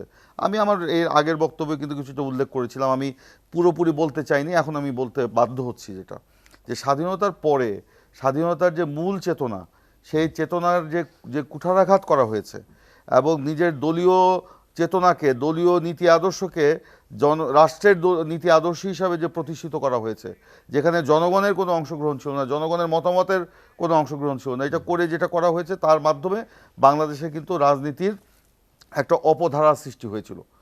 এবং তখন আপনি দেখবেন যে লাল বাহিনী, নীল বাহিনী ইত্যাদি বাহিনী গড়ে তুলে আপনার সেখানে কিন্তু একটা সব জায়গায় দখলদারিত্বের সৃষ্টি হয়েছিল এবং বিরোধী রাজনীতিকে ডান্ডা মেরে ঠান্ডা করে দেওয়া হয়েছিল।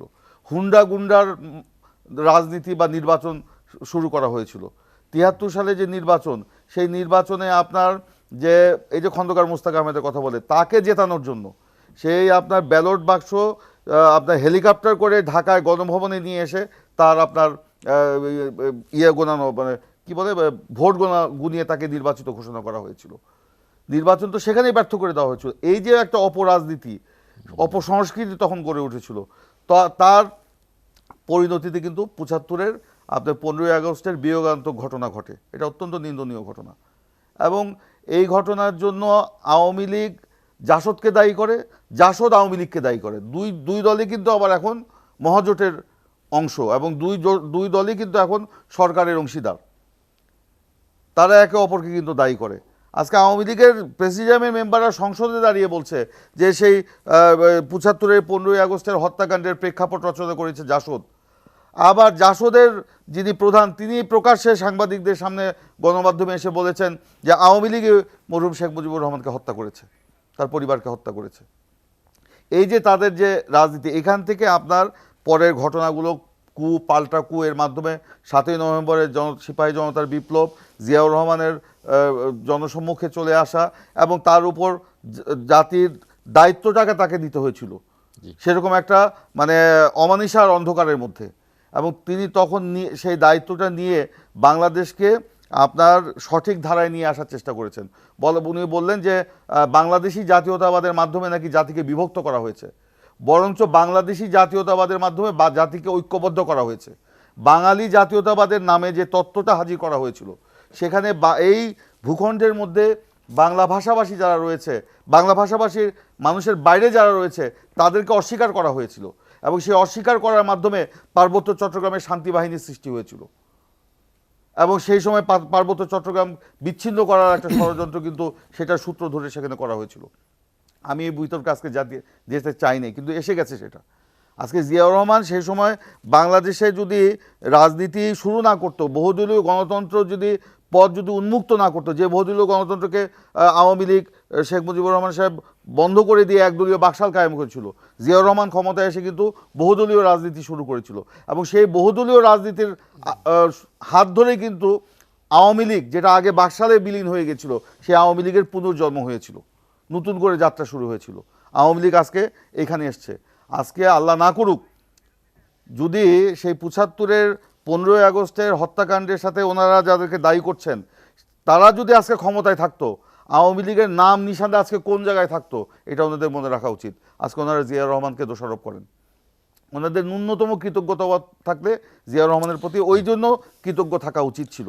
আর একটা কথা যেটা বলা হচ্ছে যে যে এই আমরা যা করেছি আওয়ামী লীগ নাকি তা অনুসরণ করেছে।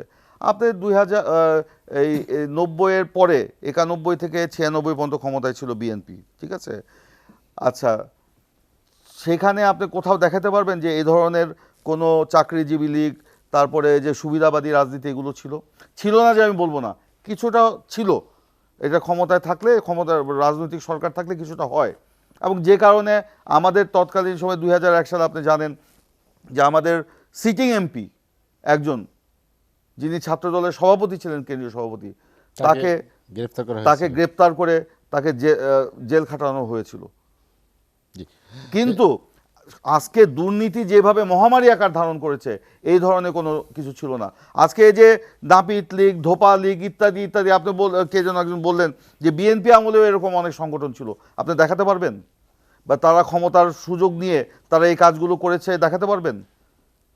এটা দেখাতে পারবেন না। আজকে ওই যে ভারসাম্য আনার জন্য অনেকে কথাগুলো বলে, ছিল, যেমন তরুণ দল ছিল, জিয়া প্রজন্ম ছিল, আরো এরকম। আমি বলছি তরুণ দল, আমরা দলের থেকে 2012 সালে স্টেটমেন্ট দিয়ে আমরা বলেছি এই সব সংগঠনের সাথে আমাদের কোনো সম্পর্ক নেই। আমরা এখনো বলি সংগঠন করার স্বাধীনতা সবারই আছে, এটি আওয়ামী লীগের পক্ষ থেকে বলা হয়েছে, অধিকার আছে। কিন্তু জাতীয়তাবাদী নাম দিয়ে শহীদ প্রেসিডেন্ট জিয়াউর রহমান, বেগম খালেদা জিয়া, তারেক রহমানের নাম দিয়ে যে সংগঠনগুলো করা হচ্ছে আমাদের নলেজের বাইরে, আমরা তো সেই সংগঠনকে ওন করব না। আর বিএনপি গত 14 বছর ধরে ক্ষমতার বাইরে, এইখানে বিএনপিকে ব্যবহার করে বা এই সংগঠনকে ব্যবহার করে এই অনৈতিকভাবে মানে লাভবান হওয়ার কি সুযোগ থাকতে পারে আপনি বলেন? আরেকটি কথা আমি বলতে চাই, শেষ করি, আমাকে সময় তো একটু দিতে হবে, অন্যরা অনেক সময় পেয়েছে, আমার দিকে অনেক প্রশ্ন তারা ছুড়ে দিয়েছেন, এগুলো তো বলা উচিত আমার। এই ধরনের পরে আবার আসবো আপনার কাছে, তখন শুনবো। দর্শক, নিটল টাটা এসএটিভি সংলাপে নিচ্ছে আর একটা বিরতি, ফিরবো শীঘ্রই, সঙ্গেই থাকুন।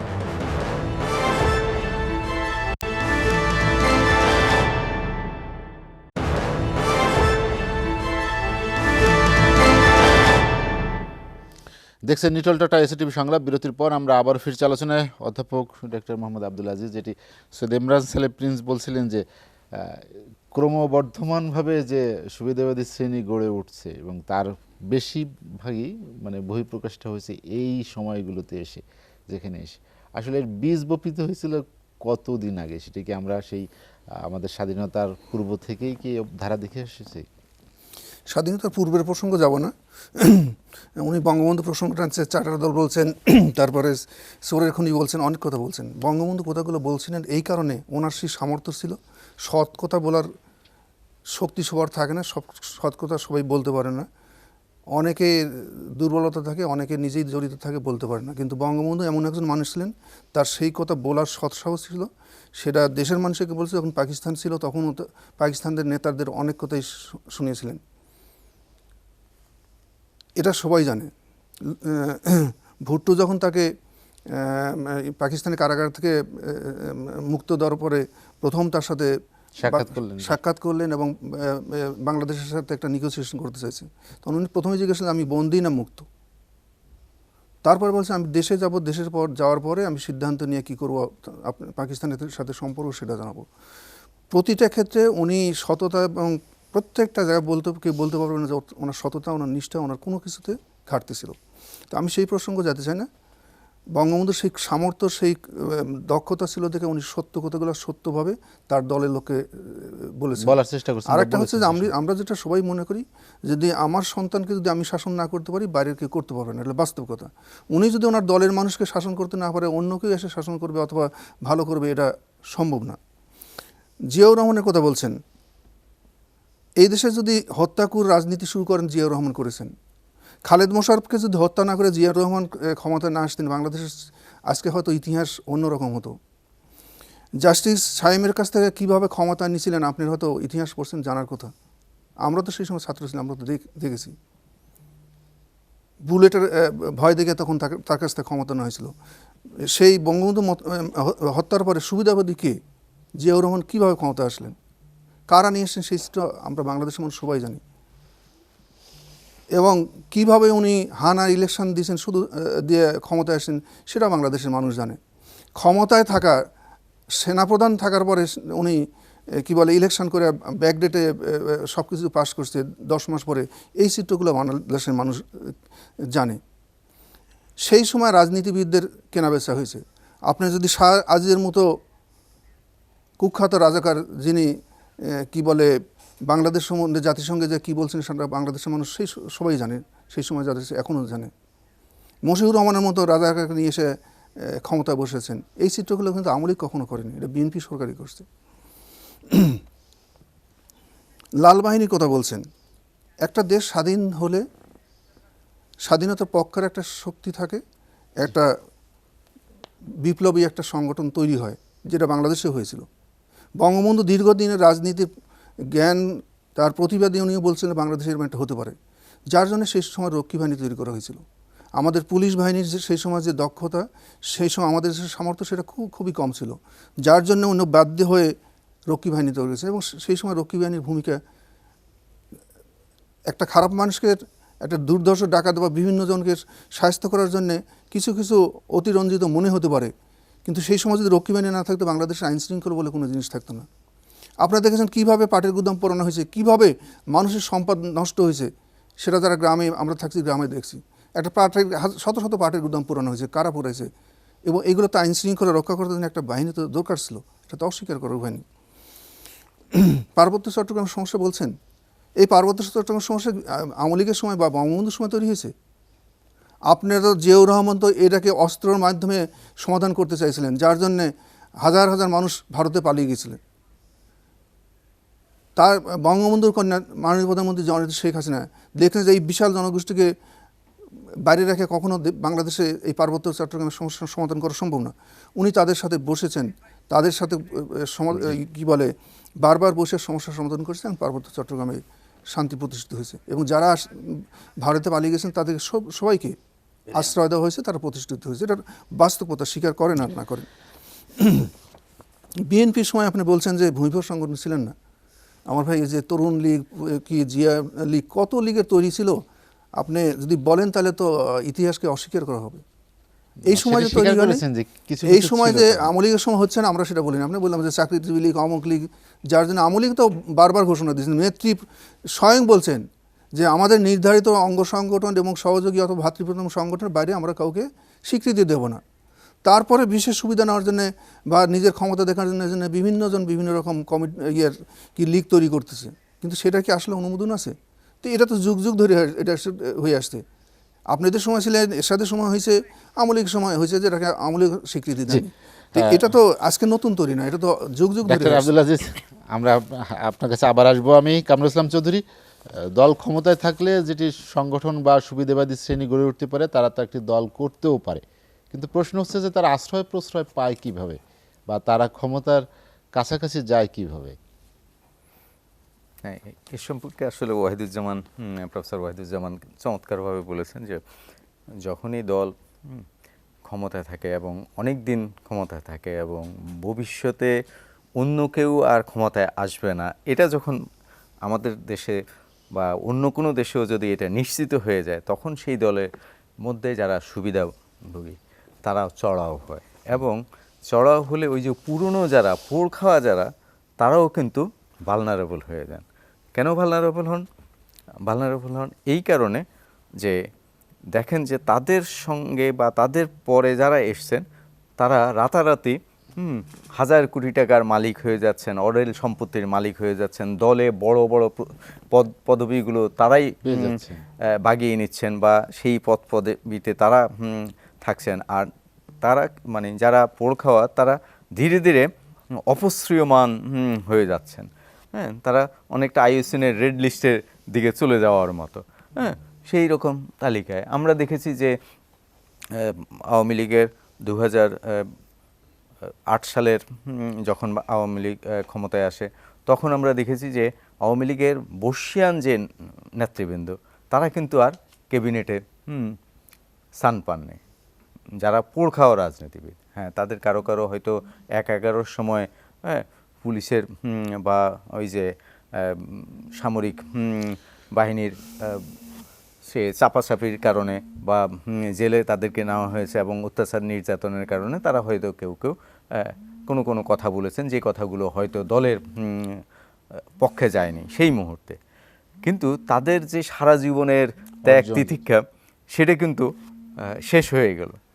হ্যাঁ, তারা কিন্তু সেই ক্যাবিনেটে কিন্তু আর আশ্রয় পেলেন না। তাদেরকে আসতে হলো কখন, 14 সালে তারা নির্বাচনের আগে আগে তখন মনে হলো যে না, এদেরকে প্রয়োজন আছে। নির্বাচনী বৈতরণী যদি আমাদের পার করতে হয় প্রতিযোগিতামূলক একটা নির্বাচনে, তাহলে কিন্তু তাদের প্রয়োজন আছে।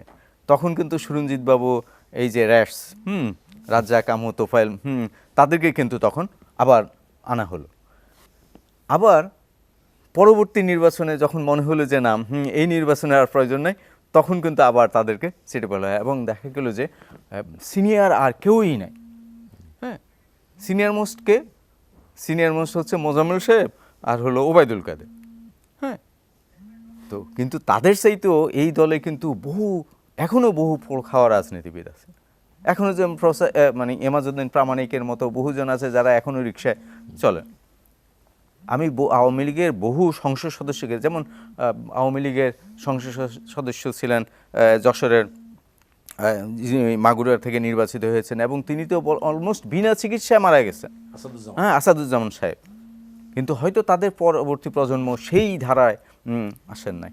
আমরা দেখেছি যেমন প্রিন্সিপাল নজরুল ইসলাম ভোলার, হ্যাঁ, তাকে দেখেছি যে বলা যায় পায়ে হেঁটে সংসদ সদস্য হিসেবে সংসদে গেছেন। এই 91-এর সংসদে, 96-এর সংসদে তারা মানে পায়ে হেঁটে সংসদে গেছেন, রিক্সা করে সংসদে গেছেন। এরকম বহু সংসদ সদস্য গেছে আওয়ামী লীগ, বিএনপি। হ্যাঁ, বাসে চড়ে, হ্যাঁ, বাসে চলে। তারপরে এই যে বিএনপির 79-র মন্ত্রিসভায় ছিলেন রহমান সাহেব, টাঙ্গাইলের রহমান সাহেব লুঙ্গি পরতেন এবং উনি কোস্টারে করে প্রেস ক্লাবের সামনে থেকে উঠতেন, ফার্ম গেটে চলেন। হ্যাঁ, তো এরকম বহু সংসদ সদস্য আছেন, বহু মন্ত্রী ছিলেন, হ্যাঁ, যারা রিক্সায় করে, পায়ে হেঁটে, বাসে, কোস্টারে চড়ে যাতায়াত করতেন। কিন্তু সেই রকম আদর্শবাদিতা, সেই রকম, এবং বহু মন্ত্রী বাংলাদেশের, হ্যাঁ, এখনও তাদের ঢাকা শহরে বাড়ি নেই,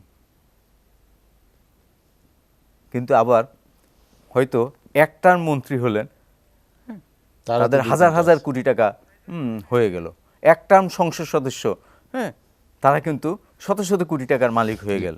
হ্যাঁ, মনে হয় যেন আলাদিনের চেরাগ। কামরুল ইসলাম চৌধুরী, আমরা আর একটা বিরতি নিব। দর্শক, নিটল টাটা এসটিভি সংলাপে নিচ্ছে আর একটা বিরতি। ফিরবো শীঘ্রই, সঙ্গেই থাকুন।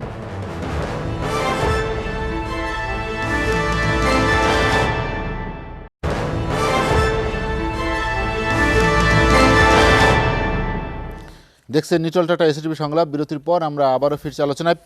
অধ্যাপক ডক্টর ওয়াহিদুজ্জামান, আমরা যদি সমকালীন রাজনীতির বিষয়ে আসি আর কি, এখন এই করোনাকালীন সময় তো আসলে রাজনৈতিক কর্মকাণ্ড ওইভাবে নাই। আপনি প্রথমে উল্লেখ করেছেন যে বঙ্গবন্ধুর নীতি আদর্শ যেটি, তার হাতে গড়া দল আওয়ামী লীগের। বঙ্গবন্ধু সবসময় তো সাধারণ খেটে খাওয়া মানুষের পক্ষে সবসময় কথা বলেছেন, কাজ করেছেন।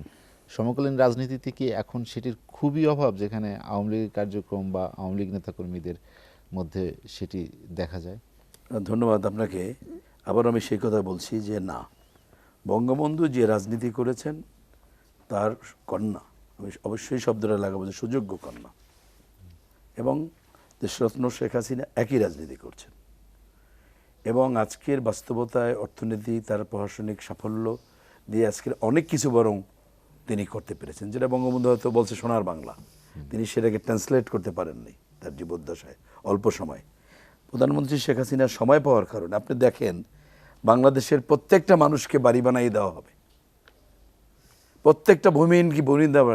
এইটা উপমহাদেশের আমাদের চাইতে যাদের অর্থনীতি অনেক বড়, তারা কি কেউ কল্পনা করতে পারে? দেওয়া হচ্ছে না বাড়ি। আর সেই বাড়ি যদি আমাকে দায়িত্ব দেওয়া হয়, বা উনি ব্যবসায়ী বা আপনার একজন আসলেন নিয়ে খারাপ বানান, হয়তো সব ভেঙে পড়ে। সেই যে সে তো পার্টিকুলার দু এক জায়গায় হয়েছে, কিন্তু আপনার নীতিটা দেখেন, এটা তো আপনি তো অকল্পনীয়। আজকের যে ভ্যাকসিন দেওয়া হচ্ছে বিনা টাকায়, প্রত্যেকটা মানুষকে দেওয়া হবে, সেইটাই কোন দেশ পেরেছে? ভারত কি বিনা টাকায় ভ্যাকসিন দিচ্ছে? স্রেফ ভারতে জানা আমাদের চাইতে কত বড় তাদের। কালকের আমি দেখলাম তামিলনাড়ুর বাজেট, ওই মাঝে আসতো না, এখন আবার আমার টিভিতে আসতেছে, নয়াদিল্লি টিভি, সেখানে তামিলনাড়ুর অর্থমন্ত্রী যে হয়েছে স্টালিনের, তার দিচ্ছে 5 লক্ষ কত হাজার কোটি রুপি, তার মানে কি আমাদের চাইতে বড়? তামিলনাড়ুর।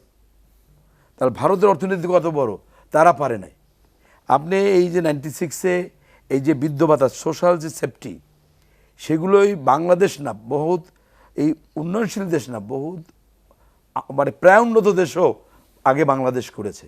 সুতরাং উনি যখনই সবাই সুযোগ পেয়েছে, মূল যে আদর্শ, আমি যে কথাটা আগেই বলতে চাইছি, একটা হলো আদর্শ দলগতভাবে সেটা করা, সেটা বাস্তবায়ন করা, আর একটা হলো সে তার সাথে ভিড়ে কিছু লোকের দুর্নীতি করা। আদর্শগত দিক থেকে জায়গা দিলে ঠিকই আছে। আমি যে কথাটা বলতে চেয়েছি যে দুর্নীতির যে একটা পৃষ্ঠপোষক, দুর্নীতিবাজ, এই হুন্ডা গুন্ডা, উনি ভালো কথা বলছে, এটা সবাই জানে যে হুন্ডা গুন্ডা কারা চালু করেছে। আরে কি বলেন? আপনারা চালু করছেন স্বাধীনতার পরে। আমার কথাটা শুনেন, 73 সালের আর শুনেন, নির্বাচনে হুন্ডা সেই সময় গুন্ডার হুন্ডাই রাজনীতি ছিল তো না। আপনারা করেছেন। আপনি হুন্ডাই তো তখন ছিল না, আপনারা হুন্ডা আসবে করেছেন। কোত্থেকে? হুন্ডা গুন্ডার রাজনীতি। আরে ভাই, হুন্ডাই তো ছিল না, আপনি হুন্ডা কোত্থেকে আসবে? আপনি 73 সালে এইটা তো চালুই হলো পত্রিকাগুলো বের করে দেখেন। আমলে। এই যে পত্রিকাগুলো ব্যাংক দেখেন। আমি একটু বলি, ব্যাংকদের টাকা দিয়া হুন্ডা, তার সাথে গুন্ডা। আরে স্বাধীন বাংলাদেশ পাকিস্তানিরা এটাকে তো চুষে খাইছে, রাস্তাঘাটই ছিল না, হুন্ডা চালাবেন কোথায়? আমি যদি বলি আমার উপজেলা জালকাঠির কাঠালিয়ায় 96-এ আওয়ামী লীগ ক্ষমতা আসার আগ পর্যন্ত 1.5 মাইল জায়গা ছিল না হুন্ডা চালাবার। সপ্তাহে 4 শাখো। হুন্ডা কি কান্দে নিয়ে যাবেন আপনি? তা হুন্ডা কোথায়? হুন্ডা চালাইতে, হ্যাঁ আপনি যদি বলেন নৌকা, না, আপনার কথাই যদি হয়ে থাকে তো 96 সালের আগে তো হুন্ডা গুন্ডা ছিল না। আমার কথা শুনুন, তাহলে আপনারা এসে রাস্তা করে হুন্ডা শোনেন, গুন্ডার রাজনীতি চালু ভোট করছেন। আমি বলি হানা ভোট হয়েছে আমাদের কেন্দ্রে। আমার বাবা ভাই, গভর্নমেন্ট, সেটা একটা ভিন্ন আমি প্রেক্ষাপট। বলি আপনাকে, আমাদের আমি বলি আমার বাবা গভর্নমেন্ট অফিসার ছিল 49-এ। সেখান থেকে ইউনিয়ন পরিষদে আসছে, প্রথম তো পঞ্চায়েত, এবং আওয়ামী মুসলিম লীগ যোগ দিয়ে করেছে। এই যে 56-এ ডাইরেক্ট ভোট হয়েছে প্রেসিডেন্ট, সেখানে নির্বাচিত হয়েছে। রিলিফ কমিটিতেও আমার বাবা ছিলেন, এবং 73-তে চেয়ারম্যান, ওই যে বলছেন হেঁটে হাতে ছাপ্পা মারিয়ে পোস্টার দিয়া ইলেকশন করেছেন। এই হানাবাটের সময় আমাদের কেন্দ্রে আমার বাবাকে অফিসাররা রিকোয়েস্ট করছে যে আপনি নাম আছে, আমি না দেব, এবং প্রকাশ্যে এই টেবিলে অ্যারেস্ট করবেন করেন। আমি একজন খুনির বিপক্ষে না, যারা বঙ্গবন্ধুর খুনি তাদের না। সেই ভোট আমার কেন্দ্রে সব ছিল না ভোট, সেই ভোট সব উল্টাইয়া হা ভোট। আপনাদের ইলেকশন, আপনার বাবা না ভোট দিছে বলে সব ভোট না হয়ে গেল। না, নাই ছিল কেন্দ্রে, নাই ছিল। এগুলি আমার আসলে কথা গল্প শোনেন, বলে নাই লাভ ছিল, নেই। না বডি উল্টে হা করেছে না, কত পার্সেন্ট কাস্ট হয়েছিল। এবং হুন্ডা গন্ডা জিও রহমান শুরু করেছে মেইনলি এরশাদ আমলে, সেটা প্রতিষ্ঠিত হয়েছে। আমরা শেষ দিকে এবং চলে এসেছি। 10টা হুন্ডা, স্যার, 20টা আমাদের গুন্ডা। আলোচনা শেষ করতে হবে। তার নির্বাচন ঠান্ডা, নির্বাচন ঠান্ডা। আপনাকে অসংখ্য আমি ধন্যবাদ। বলি, আমি না এই কথাটা বলি যে কালচারটা এটা সারা পৃথিবীতে হয়েছে। আপনি কিন্তু নাম সেখান ধরে থেকে আমি আমাদের বেরিয়ে সময় আসতে নেই ব্যাখ্যা হবে। দেবো যে যে এখন- স্বৈর শাসক যারা, তারা এসে দল গঠন করে কে যাবে? আদর্শহীন লোক ছাড়া সেই দলে আপনি লোক পাবেন? তার সেটা করে এই আদর্শহীনতা রাজনীতি সেখানে আসছে। আর আমি যে কথা বলছি যে সেখান থেকে যে বেরিয়ে আসা, হ্যাঁ আপনি যেমন আজকে দুটো লড়াই, একটা দুর্নীতি আর একটা হলো ধর্মীয় উগ্রবাদ। তা একটা আপনার হয়তো দেশটাকে কোথায় 2001-এর পরে কোথায় নিয়ে আসা হয়েছিল? সময় কম, দেশের সার্বভৌমত্ব আমরা এবং আবার আলোচনা করব অন্য কোনো স্বাধীনতাই তো একদিন। ধ্বংসের পথে ছিল। অধ্যাপক ডক্টর মাহিদুজ্জামান, আপনাকে অসংখ্য ধন্যবাদ। ইমরান সালেহ প্রিন্স, যেটি ওয়াহিদুজ্জামান স্যার বলছিলেন যে আসলে আমাদের সেখান থেকে বেরিয়ে আসতে হবে, যে বেরিয়ে আসার লড়াইটা তত সহজ না। সমকালীন রাজনৈতিক ধারায় কি সেই লড়াইয়ের কোনো ছাপ বা আসছি প্রতিচ্ছবি দেখতে আমি দুটি পান কথা কিনা? বলি। এখানে শহীদ প্রেসিডেন্ট জিয়াউর রহমানকে নিয়ে অনেক বিষোদ্গার করা হলো।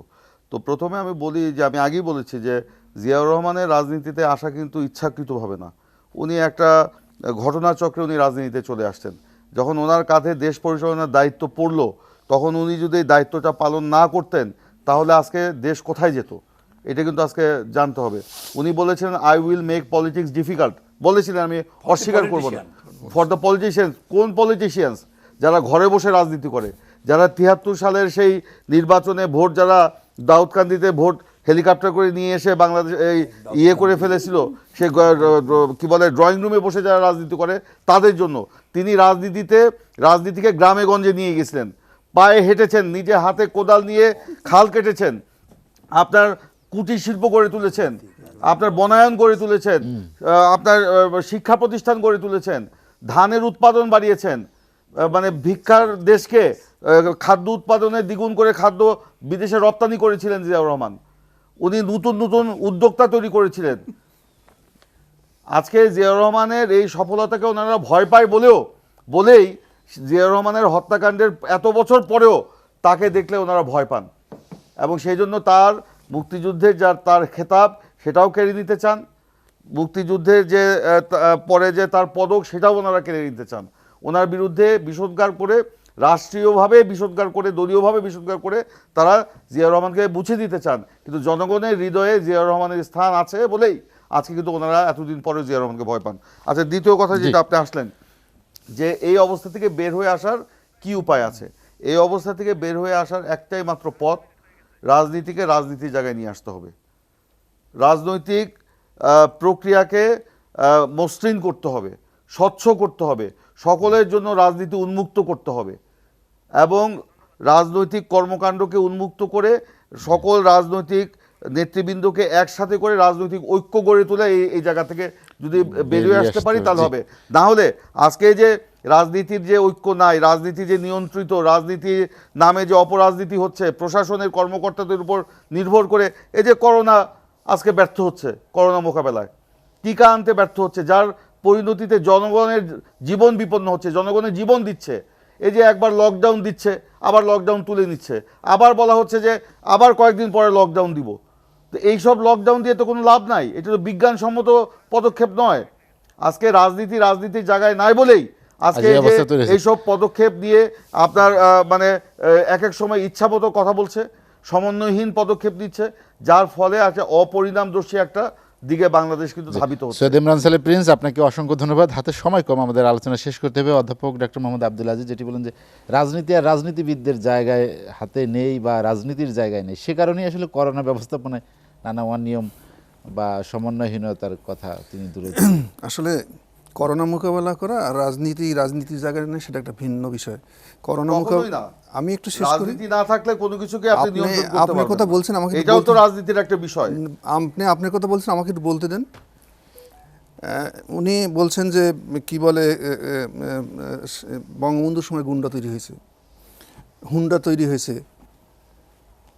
একটা জিনিস হচ্ছে কি যে বঙ্গবন্ধু যখন রাষ্ট্র ক্ষমতায় আসে তখন বাংলাদেশের টোটাল যন্ত্রচালিত ট্রাক বলেন, গাড়ি বলেন 168টা ছিল। এটা আমার কথা না, আপনি স্ট্যাটিস্টিক্স দেখেন। সেখানে হুন্ডা তো দূরের কথা, অন্য কী ছিল, রাস্তায় সমস্ত ব্রিজ কালভার্ট ভাঙ্গা ছিল, রাস্তাঘাটের কী অবস্থা ছিল সেটা বাংলাদেশের মানুষ সবাই জানে কী অবস্থা ছিল। সেইখানে গুন্ডার মাস্তান দিয়ে ইলেকশন করা লাগে। ব্রিজ কালভার্টটা কবে হলো এটা বলেন। একটু শেষ করতে দেন ভাই, আমরা বলতেছি, আপনি বলছেন, আমাকে একটু বলতে দেন। আমি আপনার সময় ডিস্টার্ব করিনি, দরকার হলে আপনি আরও আধা ঘন্টা বলেন, কোনো সমস্যা না, আপনার কথা শোনার জন্যই আসছি। আমি বলতে আপনি বলেন, আমি ডিস্টার্ব করব। সেই সময় গুন্ডা লাগে না। আপনি একটা এক্সেপশন কি বলে ইয়ার মোস্তাকের উদাহরণ দিচ্ছেন, গণভবন নিয়ে এসে, একটা উদাহরণ নাই। আপনি নির্বাচনকে যদি ধ্বংস করতে চান, আলিমাল রাজিকে কিভাবে হারানো হলো? 15ই ফেব্রুয়ারি নির্বাচনের কথা মানুষ বলেন নাই। আপনি আলিমাল রাজিকে কিভাবে হারানো কি বলে মাগুরার নির্বাচন বলেন নাই মানুষ, তারপরে 14 নির্বাচন, তারপরে ইয়ার মিরপুরের নির্বাচন, ঢাকা 10 নির্বাচনে কি করছেন আপনারা, সেই চিত্র মানুষ এখনো বলেন। নির্বাচনকে মানুষ ভুলে, দুর্নীতির কথা বলেন, হাওয়া ভবন আর খবের চিত্র বাংলাদেশের মানুষ এখনো মুখে থেকে চলে যায়। করতে পারেন নাই। সর্বশেষ একটা উদাহরণ দিয়ে বলি, আমার সংসদে সারা বাংলাদেশে বললাম তো ভাই, আমাকে কথা বলে আমার সাথে আমি ডিস্টার্ব করিনি, আমাকে বলতে দেন, আপনি বলেন না কেন? কেন আমি বলি আমার কথা শেষ করে দিন। মাননীয় প্রধান প্রাক্তন প্রধানমন্ত্রী হাজার ভবন তৈরি হয়েছে, এই ভবন তো আপনারা দিতে পারতেছেন না। হাজার হেলেনা জাহাঙ্গীর তৈরি হয়েছে, তাদের তো ধরতে পারেন না। প্রধানমন্ত্রী ছিলেন, তার জেল হয়েছে। দুর্নীতি প্রমাণ না হলে দুর্নীতিতে আপনারা বেগম খালেদা জিয়াকে আপনার রাজনৈতিক প্রতিহিংসার শিকার করে আদালত সেই দিকে জি আমরা একটু আলোচনা শেষ করব। এসকে সিনহা বলে গেছেন যে কিভাবে রায় হয়, আপনাদের নিয়োগকৃত প্রধান বিচারপতি, আপনাদের নিয়োগকৃত প্রধান বিচারপতি বলে গেছেন। এসকে সিনহা ওনাকে খালেদা জিয়াকে না উনি বলে গেছেন আপনাদের আমলে রায়টা কিভাবে হয়েছে। না এসকে সিনহা কি করছে, বাংলাদেশের বিচার ব্যবস্থাপনার জন্য একটা লজ্জাজনক নাম, যেটা তাকে প্রধান বিচারপতি বানিয়েছে কে? 100 সেটা আপনারা বহুজনকে ডিঙিয়ে তাকে প্রধান বিচারপতি বানিয়েছে কে? আপনি এসকে সিনহাকে আওয়ামী লীগ নিয়োগ দিয়েছে? না তাকে জাস্টিস হয়েছে একটা সিরিয়ালি, তাকে বানিয়েছে জাস্টিস বানাইছে কে? জাস্টিস আপনারা বানাইছেন, এসকে সিনহাকে তো আপনারা জাস্টিস কনফার্ম করছেন। ভাই প্রধান বিচারপতি করেছে কে? সেটা তো এটা তো করতেই হবে। serious কে বানিয়েছে? আপনার মতো তো আপনারা বানিয়েছেন। আপনাদের মতো তো তিনজনকে উল্টা নিয়ে এসে আপনারা তিনজনকে সেনাপ্রধান উল্টা করেন। করেই তাকে সিরিয়ালের সামনে এনেছেন। আমরা খবর আনিনি, নেন। আপনারাই বরং বিচারপতির বয়স বাড়া নিয়ে উনি খবর আপনারা নেন। কি বলে He is the next অন-11 year, সৃষ্টি করছেন। এটা One আমলি Eleven তৈরি করেন, আপনাদের সৃষ্টি, আপনারাই আপনারা তো অন-11 তৈরি জোর করার গলায় জন্য বলেন দায়ী। যে কারণ 111 হচ্ছে আপনারা আপনাদের বিচারকের আন্দোলনের ফসল। বয়স আপনারা বলেন নাই? অবশ্যই আন্দোলনের ফসল তো 111 আপনাদের আন্দোলনের আমাদের ফসল। আন্দোলনের ফসল আপনারা না। বলেন নাই? আপনাদের ব্যর্থতা, বঙ্গভবনে আপনাদের অক্সিজেন বন্ধ করে অদক্ষতা, দিবেন আপনাদের বলেছিলেন। অপরিমাণদর্শীর পরিণাম হচ্ছে অন-11। এটা আপনারা বাধ্য রাজপথে হয়েছে জ্বালাও পোড়াও পরিস্থিতি করে তৈরি করতে। 111 এটা কে আমলি ডেকে নিয়ে করেন, এসেছেন। আমলি এটা দেশের মানুষ বাধ্য হয়েছে এই পরিস্থিতি। আমরা একটু শুনি একজন একজনকে শুনি। জি, যে শেষ কথা করবো। বলতে চাচ্ছিলাম যে আওয়ামী লীগের সময় হুন্ডা তৈরি করেছে। 1973 সনে ইলেকশনে কারা বিরোধী দল ছিল? মাত্র 7টা সিট পেয়েছে কারা? আপনাদের তো তখন জন্ম হয়নি, আপনি বলবেন কিভাবে? যার জন্মই হয়নি তার এই ব্যাপারে আলাপ করার তো কোনো দরকার নেই। যার 7টা সিট পাইছিল এটা বিরোধী দল। নাগরিক হিসাবে আমি বলতে পারি না? অবশ্যই বলতে পারেন, সেটা নাগরিক হিসেবে বলেন। আপনি তো ইতিহাসের পাতায় আছে, জাসদ তখন বা ওরা গণমাধ্যমের পাতায় দাবি আছে। করতে, আপনি তো দাবি করতে পারেন। হ্যাঁ। আর একটা তখন বলছেন fair লকডাউনের কথা নির্বাচন হলে 7টা পাইতো একটু না। শেষ করতে যান। লকডাউনের কথা বলছেন, এগুলো সায়েন্টিফিক বিষয়। যে পরিস্থিতি চলছে লকডাউন, আপনি কি দিনের পর দিন মাসের পর মাস লকডাউন না, করা সম্ভব না। সম্ভব না। হ্যাঁ। তাহলে বিকল্প কি? বৈজ্ঞানিক শেষ উপায়ে করতে দিতে দেন হবে, ভাই, আমি তো একবারে দিতে ডাক্তার, হবে। আমি ডাক্তার, আপনি দিবেন আবার বিরতি দিবেন, তাহলে তো লকডাউন কার্যকর হবে না। অবশ্যই কার্যকর হবে। না, কারণ ফারাক না, হবে মানুষের। মানুষের খাদ্য দিতে হবে, অর্থ দিতে হবে। অবশ্যই দিতে হবে। সেই দেওয়া হয়েছে তো। কোথায় তো সবাই তো কতজনকে দেওয়া দিয়েছেন? 2,500 টাকা প্রতিজনে 1 লক্ষ কয়জনকে দিয়েছেন? 50 লক্ষ মানুষকে 2 একদিনে কোটি 2,500 পরিবারের টাকা মধ্যে দেওয়া হয়েছে। কত পরিবারকে দিচ্ছেন আপনারা? কয়বার দিচ্ছেন? বলেন। দেওয়া হচ্ছে, এখনো দেওয়া হচ্ছে। আপনি জানেন না তো, আপনি গ্রামে থাকেন। আমরা গ্রামে চষে বেড়াই ভাই। আমরা জনপ্রতিনিধি, আমরা জানি কাকে কত দেওয়া হচ্ছে। আপনাদের 1 লোককেই কোটি দিয়ে আপনারা 10 দেন। লক্ষ মানুষকে আমরা সোশ্যাল সিকিউরিটির আওতায় আনছি। বিএনপির সময় একজনকে আনেনি। খাদ্য ভাই, রপ্তানির গল্প শোনাচ্ছেন? জিয়াউর রহমান খাদ্য আপনার এই রপ্তানি জন্য করছে। তো আপনি আজকে মানুষের ক্রয় ক্ষমতা আজকে নাই। বিস্ময় লাগতেছে আমার কাছে। হ্যাঁ।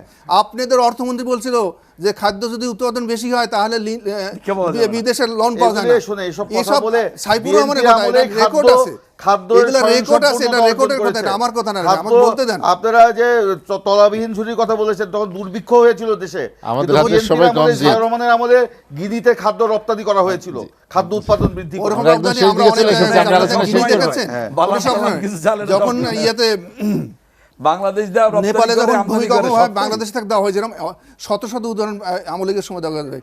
এই করোনাকালীন সময় আমাদের 10টা প্রজেক্টের একটা বন্ধ হয়নি।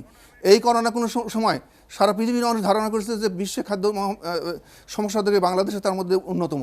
একজন মানুষ না খেয়ে বলছে 1 রক্ত খাওয়া পায়নি, কেউ বলতে পারবে না। আপনি কিন্তু একটাও দেখাতে পারবেন না। মারা যায়নি, আমি শেষ অস্বীকার করতে দেন করছি না। আমাকে। আত্মহত্যা করেছে টাকার জন্য। এটা আপনাদের গল্প। আপনি পত্রিকায় একটা- এসেছে, বললাম তো, একটাও দেখাতে পত্রিকায় পারবেন। এসেছে, আমাকে শেষ মুন্সিগঞ্জে করতে দেন। একজন আত্মহত্যা, ভারতের মতো এই, দেশে তোমাদের ঢাকায় একটা হাসপাতালে 76 মুন্সিগঞ্জে জন একজন অক্সিজেন আত্মহত্যা অভাবে মারা করেছে। গেছে।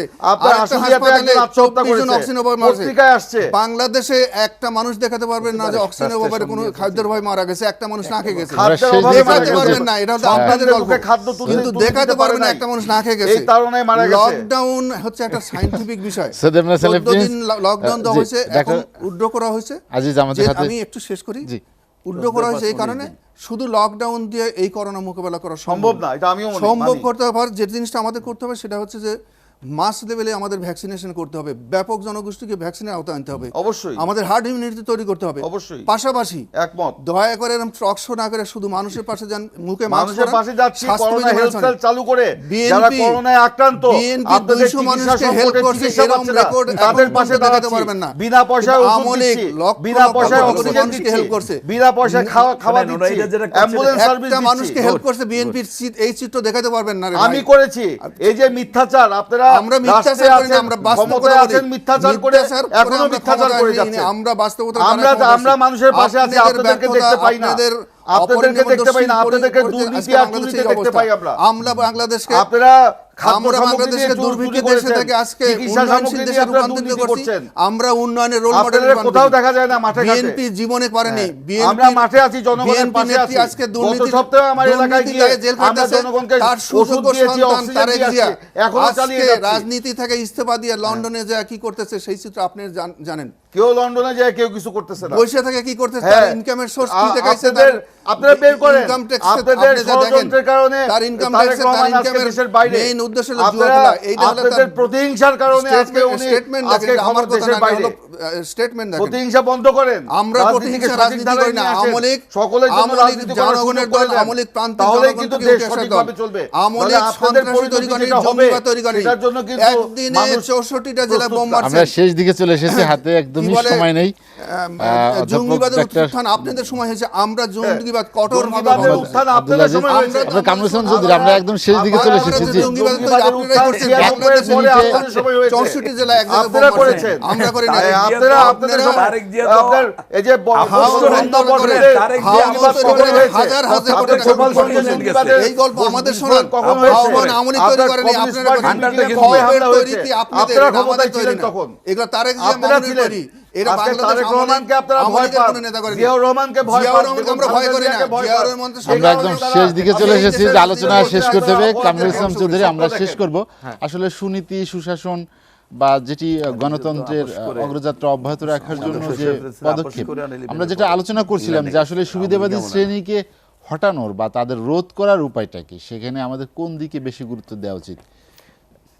প্রথমত হচ্ছে রাজনীতি কি? রাজনীতি মানেই তো হলো নীতির রাজা।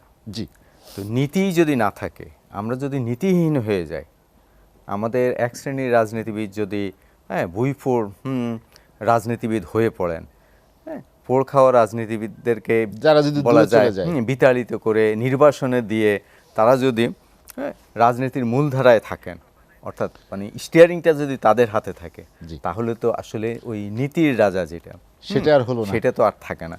তো নীতিহীনতা, এটাকে আসলে নির্বাসনে পাঠানো দরকার। এবং সেটা যদি নির্বাসনে পাঠাতে পারি, তাহলে আমরা ট্যাক্সি উন্নয়ন পাবো, দুর্নীতিমুক্ত। দুর্নীতি হবে, কিন্তু দুর্নীতিটা মানে সহনশীল ছাড়া দিয়ে উঠবে না, সহনীয় থাকবে। পর্যায়ে থাকবে।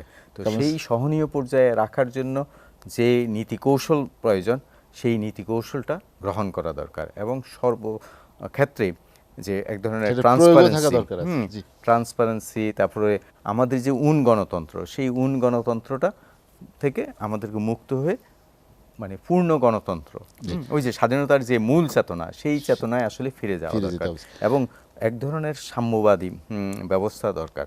অন্তত আম জনতা, সাধারণ মানুষ যেন দুবেলা দুমুঠো খেতে পারে। ওই যে বঙ্গবন্ধুর কথা, দুঃখী মানুষের মুখে হাসি হাসি ফোটানো, ফোটানো। সেই জিনিসটা কিন্তু দরকার। প্রত্যেকের কথা বলার যে অধিকার, সেই অধিকারটা সুনিশ্চিত করা, অন্যের অধিকারটাকে সুনিশ্চিত করা, সুরক্ষা দেওয়া। আমার অধিকার শুধু না, আমি 16 আনা নেব আর কেউ কিছুই অন্য কেউ পাবে পাবে না। না। সেই জিনিসটা যেন, সেই সেখান থেকে বেরিয়ে আসতে হবে। কারণ সেই বঞ্চনা থেকেই কিন্তু বাংলাদেশ স্বাধীন হয়। কামরুল ইসলাম চৌধুরী, হাতে সময় কম, আমাদের আলোচনা শেষ করতে হচ্ছে। আপনাকে অসংখ্য ধন্যবাদ। সৈয়দ ইমরান সালেহ প্রিন্স, অধ্যাপক ডক্টর মোহাম্মদ আব্দুল আজিজ এবং অধ্যাপক ডক্টর এম ওয়াহিদুজ্জামান, আপনাদেরকেও অসংখ্য ধন্যবাদ। দর্শক, জানিয়ে রাখি, নিটল টাটা এসটিভি সংলাপ প্রচারিত হয় বৃহস্পতিবার রাত 11:30 এবং পুনঃপ্রচার হয় শুক্রবার সকাল 7:30টায়। আজ এ পর্যন্তই। ভালো থাকুন, সুস্থ থাকুন, এসটিভির সঙ্গেই থাকুন।